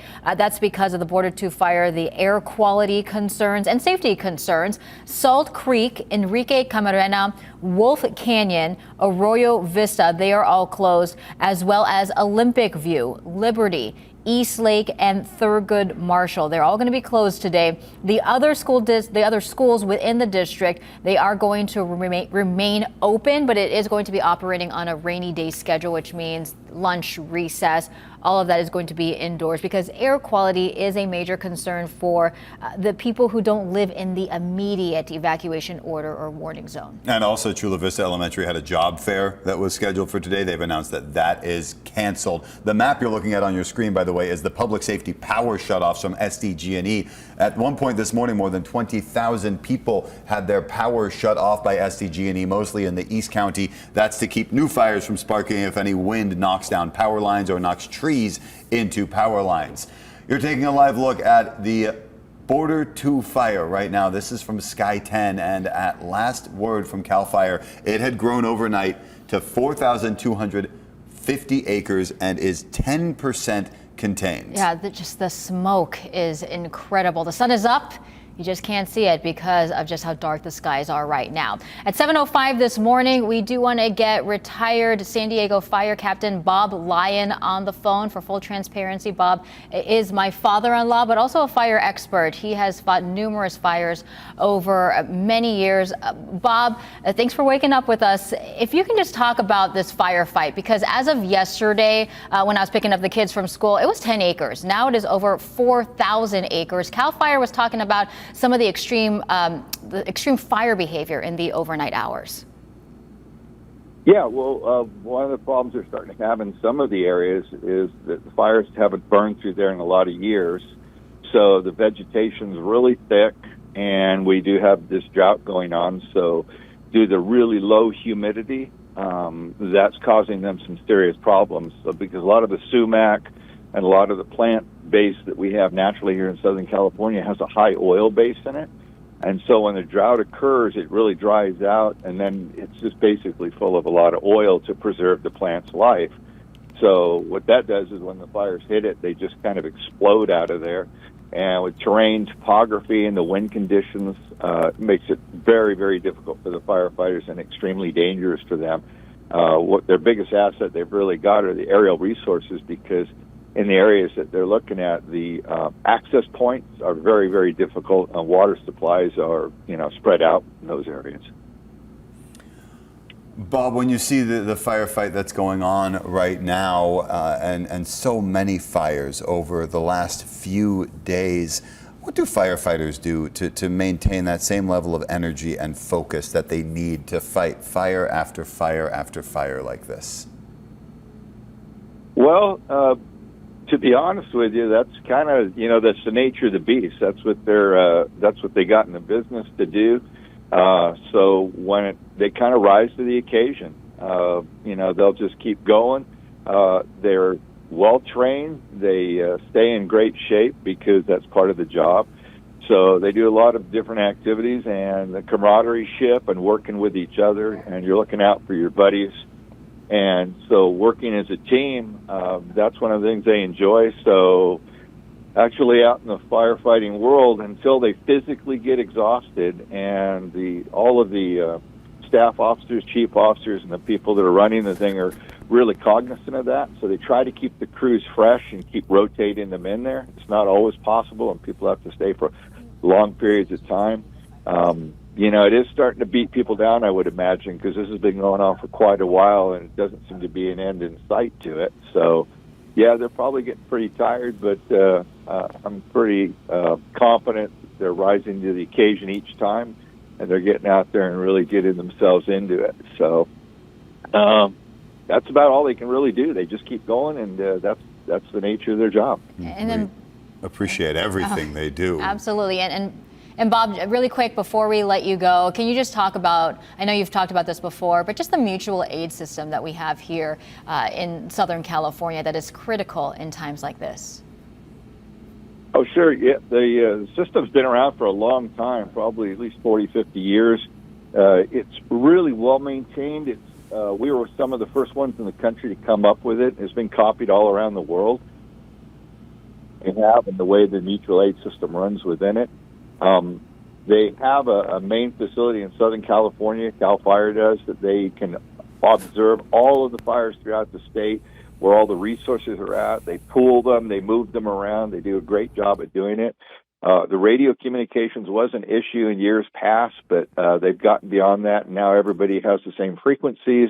They're able to work with each other very well. They drill with each other, so it's a really, really well integrated machine that they've got. So they took any kind of problems that we have, that kind of got those out of there, so that those aren't issues we have to concern ourselves with. All they really have to concern themselves with is that they have a fire, they need X amount of resources. They put out the notice that they need those, and those resources will start to arrive. And it's really actually a marvel that they've come up with, and they've got it so well organized. It's pretty impressive stuff. So great that we have that system here. Retired San Diego Fire Captain Bob Lyon, thank you once again. Actually, thank you this whole week. I know we've had you on the phone several times throughout the week. I will see you soon. Jared. And Bob mentioned that mutual aid and how thin it can be stretched. And right now we're hearing word from the San Diego Fire Department about another small brush fire on the 52 near Genesee that they are sending crews to. Nearly 50 personnel have been assigned to that one, including some brush tenders, rigs, helos, things like that. So we'll keep an eye on that one as well. I'm just astounded, Melissa, by these images that we're seeing of this smoke. You can barely see the flames through some of the smoke that we're dealing with in the South Bay. Oh, the smoke is just incredible. Again, this all started yesterday afternoon when I was picking up my kids. We saw it behind the school. It was still fairly far from where we were, but just how widespread it is, it's incredible. The way the wind is blowing in from the east towards the west, it is carrying that smoke over East Lake, over Chula Vista, over Imperial Beach. All of the South Bay is being impacted by this. There are evacuation orders and warnings and advisories in place. We want to give you an update on that. Excuse me. The area around Otay Mountain is the evacuation order, and then north of Otay Lakes Road and west of the reservoir are under warnings. If you need to evacuate, head to the Regal Edwards in Rancho San Diego. That's 2951 Hamishaw. You also can evacuate to Southwestern College College this morning. That is on 900 Otay Lakes Road. I know we are going to go to Olivia Gonzalez Britt, but I just got an update from Sweetwater that says due to the ongoing safety and air quality concerns, East Lake Middle, East Lake High, East Hills Academy, and Olympian High will be closed today. All the other school sites within the district will remain open. So again, just got that alert here within the past few minutes. All right, let's go ahead and go to Olivia, who has been at one of the evacuation points all morning. Olivia. Morning, Mel and Jared. Yeah, we're here at the Regal Edwards Cinema Theater's parking lot. Just a couple of minutes ago, you were talking about that smoke. We saw the smoke like coming out of those mountains. Now the fog is rolling in, or I can't tell if that's the smoke. But you know, this parking lot is starting to look more like an RV campground. There's so many RVs that had to evacuate, and I'm here with two of the many people that had to evacuate early this morning. Monica, what time did you start rushing to get out of the campground? 2:30 in the morning. We started packing up everything, and the phone called after 3 times. The sheriff, driving by, telling us to evacuate, like now, leave everything and drop it. We left. It was around 4:30. We had to just drop everything, go. And I know that rangers, at the campground yesterday when the fire broke out, they were kind of warning people at the campground that you might have to evacuate. I think a lot of people think it won't happen, but the reality is now that you had to evacuate. Have you ever had to deal with this before? No, never had to. We were so assured that it wasn't going to hit us because we could see the flames and we could see the smoke, but it was going southwest. It was going on the opposite side. So we did everything as normal. We did dinner, everything, and watched TV, kind of kept up with the alerts. And at 2:30, I felt the wind shift. And that's when I said, oh no, it's time to go. That's when we started packing. We jumped out of bed and just started packing everything. Yeah. And I see in your car you have your 4 dogs, and I was wondering why you guys weren't in your RV. What happened? Why did you have to stay cozied up in your car? The reason is because the RVs got slide outs, and the slide outs have to be, we have to turn the generator on for them to pull out. I guess we can do it, but we just threw everything in there so fast that there's no space to actually walk around in there, because we have an island, so everything's just kind of smashed in the middle, and all we have is the island to walk around. Yeah, we can't do that. And you've been stuck in your car since 2 in the morning this morning. Yeah. And you're not the only one who's in this situation, right? You were telling me. No, we're not the only ones. There's quite a few people that actually can't get into their RVs for the same reason, and we're just stuck in our vehicles, the extra cars. And a question that I'm trying to find out is what will happen when these businesses at this parking lot open? Are you wondering where you're going to go next? We are. I think it's all in our minds right now. What are we going to do afterwards?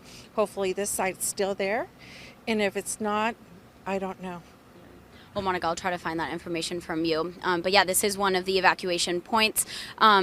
It is looking like an RV camping ground, like I said earlier, but the Red Cross is here. They have blankets, they have snacks, they have water, and that kind of support to residents that have had to evacuate early this morning. Back to you, Jared and Mel. All right, thank you, Olivia Gonzalez-Britt, doing a great job to kind of bring us the personal stories of the people that have evacuated, what they've been going through all morning long, and really giving us a sense of the community that is forming around these evacuations as they look out for each other, inviting people into their RVs, saying, come stay warm, have some food, the way that California takes care of each other through these disasters. Yeah, absolutely. And I just got a text from a friend who lives near Southwestern College. He says the cars are filled with ash. And again, wow. This is right by Southwestern College. And Vanessa also said her house, the same thing. So many homes in the South Bay, even though they're not right directly close to this fire, it's affecting just the wider area here in the South Bay, parts of Chula Vista. All right, we want to go to ABC 10 News reporter Moses Small, who has been right there on the front lines all morning long. And Moses, we see the smoke in the shot that you have here with photojournalist Paul Anderegg in our breaking news tracker. Give us a sense from being in the middle of all that smoke, what it's like. I know you've been wearing your mask all morning. What's it like to breathe? What it looks like, what it feels like out there this morning? Well, I'll say for sure I'm glad that I have my mask. I've been wearing that all morning. Even when I step into the car, I want to keep it on because the smoke has really become much more visually striking than the fire itself. I remember when we got out here at about 4 this morning, you could see the glow of the flames, but you just don't see quite as many of them right now. Instead, you have this thick blanket of smoke. It's settling all over all of the ridges here. And when you're standing out here, you see little pieces of ash falling and drifting onto your car. It almost looks like little snowflakes coming down. Just goes to show how oppressive the smoke is. And if you have any type of respiratory issue, that's a great idea to get inside because we're relatively close to the fire now, but I could smell the smoke from several miles away when I was initially driving over to the fire this morning. So as far as things stand, CAL FIRE is telling me, though, with the fire itself, conditions are starting to improve. From where we're standing, it feels like the winds have died down a little bit. You still find some hot spots, just like the ones that we're showing you right now, but they've become fewer and far between. And so it looks like the next big challenge for much of the county is going to be air quality as containment on this fire continues to improve. But I'm going to send it back to you in the studio, and I'll bring you more updates throughout the morning. Moses Small, ABC 10 News. All right, Moses, just the smoke, the ash, all throughout parts of the South Bay, parts of Chula Vista. It's kind of just daunting to look at this. And it's blowing towards the west right now, but then later this morning as the smoke lingers, the wind's going to shift and almost blow it right back to where it came from. Vanessa, you've been tracking these wind conditions and the changes that we're expecting all morning long. Yeah, Jared and Mel, we won't really see or notice that shift in winds too much until tomorrow. That's when winds out of the south and out of the west will start to increase. But for now, we are kind of in that transition period where those offshore winds are easing up a bit, and that's certainly helping the firefight in terms of containment. All right side of your screen is our Otay Mountain sky cam. Typically, you could see the lights of Chula Vista, the buildings in the distance. You can't see anything due to all of the smoke that's just blanketing the East Lake, Otay Ranch, Otay Mountain area right now. All right, this futurecast may be a little frightening. I know I was a little concerned when I was kind of going through it earlier. I'm going to give you a play-by-play, hour by hour in terms of air quality because despite the embers, once they do get a handle on this fire not being a concern, it's the air quality that's going to be the major factor when it comes to the threat across San Diego County. So I'm going to put this into play here. This is right now, right? You can see that the moderate levels are confined to the South Bay where the fire is currently burning. Notice what happens when I fast forward and pause it tonight at about 5:30. It becomes widespread. The smoke makes its way towards Poway along the 15 corridor, parts of the 8, 94, Mount Laguna, Alpine, those areas just north of Otay Mountain. And notice the color contour. That's going to be a pretty big factor in understanding this map here. I'm going to fast forward even further out to this tonight. While most of us are sleeping, I would advise that you keep the windows closed. That doesn't just go for Chula Vista in the South Bay. This goes for everyone, especially those who reside east of the 15. Take a look at the color contour and notice the red and purple colors, and then take a look at the key. That's unhealthy, very unhealthy to hazardous conditions in terms of our air quality. The reason for that, the winds are going to blow the smoke northward, directly north of where the fire is happening right now, even inching a little towards the east, near the desert areas and the mountain communities. The smoke, unfortunately, as offshore winds weaken, they won't blow offshore anymore. They'll blow back onto the surface, onto land, and it's just going to blow northerly. It's going to be pretty widespread. So this is the reminder. Again, I posted it on social media. We'll continue to keep you updated on 10 News, my personal account as well. If you have respiratory issues, if you have asthma, if you are elderly, just stay inside. Even if you don't have any of those issues, I would stay inside. Try to limit time outside for the next 24, 48 hours, as air quality is going to be a major threat in the coming days. Close the windows, run those air purifiers. And again, the rain's going to help in terms of mixing the air out. It's going to mix some of that smoke out. But this is a lot of smoke we're talking about. I mean, the fire has already grown to 4,200 acres. So the smoke, unfortunately, it's going to go somewhere. It's going to be impacting our local residents. So 54 degrees right now as we take you to the border to fire conditions. Humidity levels still reduced, but those winds are calming down in a significant way, which is good for that firefight. Winds will continue to decrease throughout your Friday. But unfortunately, the humidity is not going to change much. We'll still be down to the single digits for most of the region. Bone dry conditions. That means there's not a lot of water vapor, precipitable moisture in the atmosphere. Typically, we're in that 50, 60, 70% range. And we'll get back to that, but it won't happen until Saturday afternoon. That's when you have the shift of winds, some more moisture from the ocean rolling on in, but it won't happen until tomorrow. So for now, we're still under that fire weather threat. Despite the fire weather warning coming to an end, we are still looking at elevated fire danger for at least the next day or so. The wind direction, notice how it's blowing from east to west, and this is what I'm talking about. The winds are going to blow north. So all of that smoke is going to go to all of those neighborhoods that sit north of the South Bay, and that's why the air quality is going to be so reduced for the next couple of days. The fire weather warning will take us all the way through 10 o'clock. Dry, windy conditions will continue to bring critical fire danger for the next few hours. That area of low pressure scoots on by, and we are expecting some rain as early as tomorrow afternoon, bulk of it happening Saturday night, lingering into Sunday, Monday, and Tuesday. Guys? Can't get here soon enough, that rain that we have been waiting for now for weeks. If you are in one of the evacuation orders or warnings or advisory areas in the South Bay and you need somewhere to go, there are 2 evacuation points that you can head to. In Rancho San Diego near the Regal Edwards Cinema on 2951 Hamishaw Road, and also at Southwestern College near the football stadium. That's 900 Otay Lakes Road. That is west of the reservoir and where the fire and evacuation zones are right now. The Red Cross is at both of those sites ready to help you and make sure you have everything you need. Again, 2 evacuation points, Southwestern College and the Regal Edwards Cinema near Hamishaw in Rancho San Diego. And so many families are affected because this is affecting schools. First, we want to let you know that this is because of the strong winds and the power outages that Mountain Empire Unified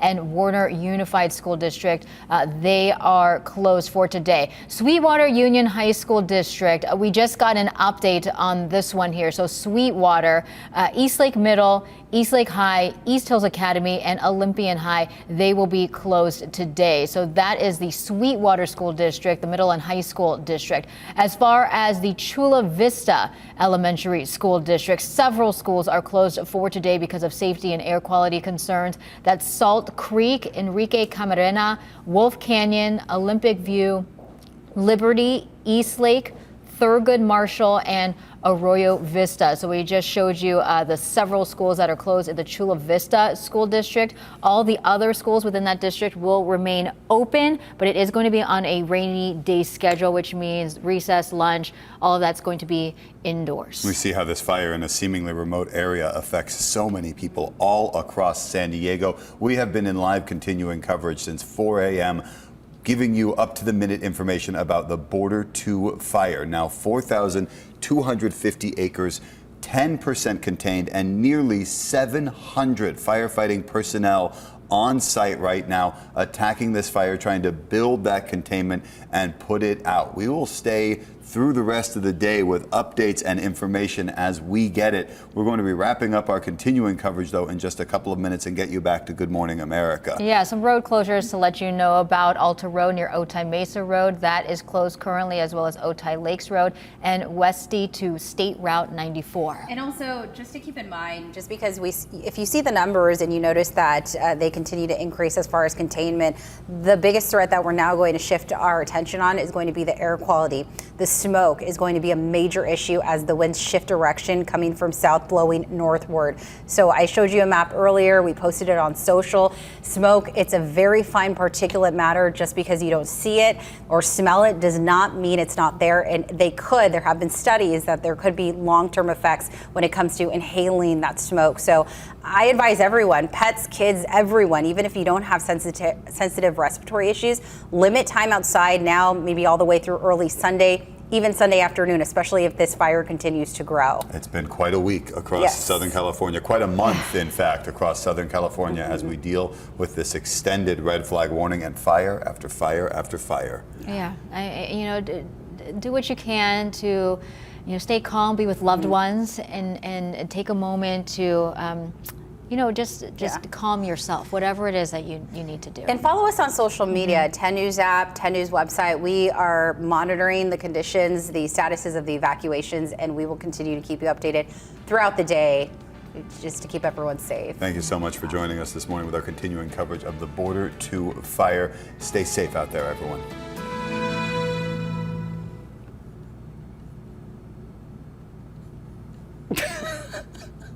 Are we done?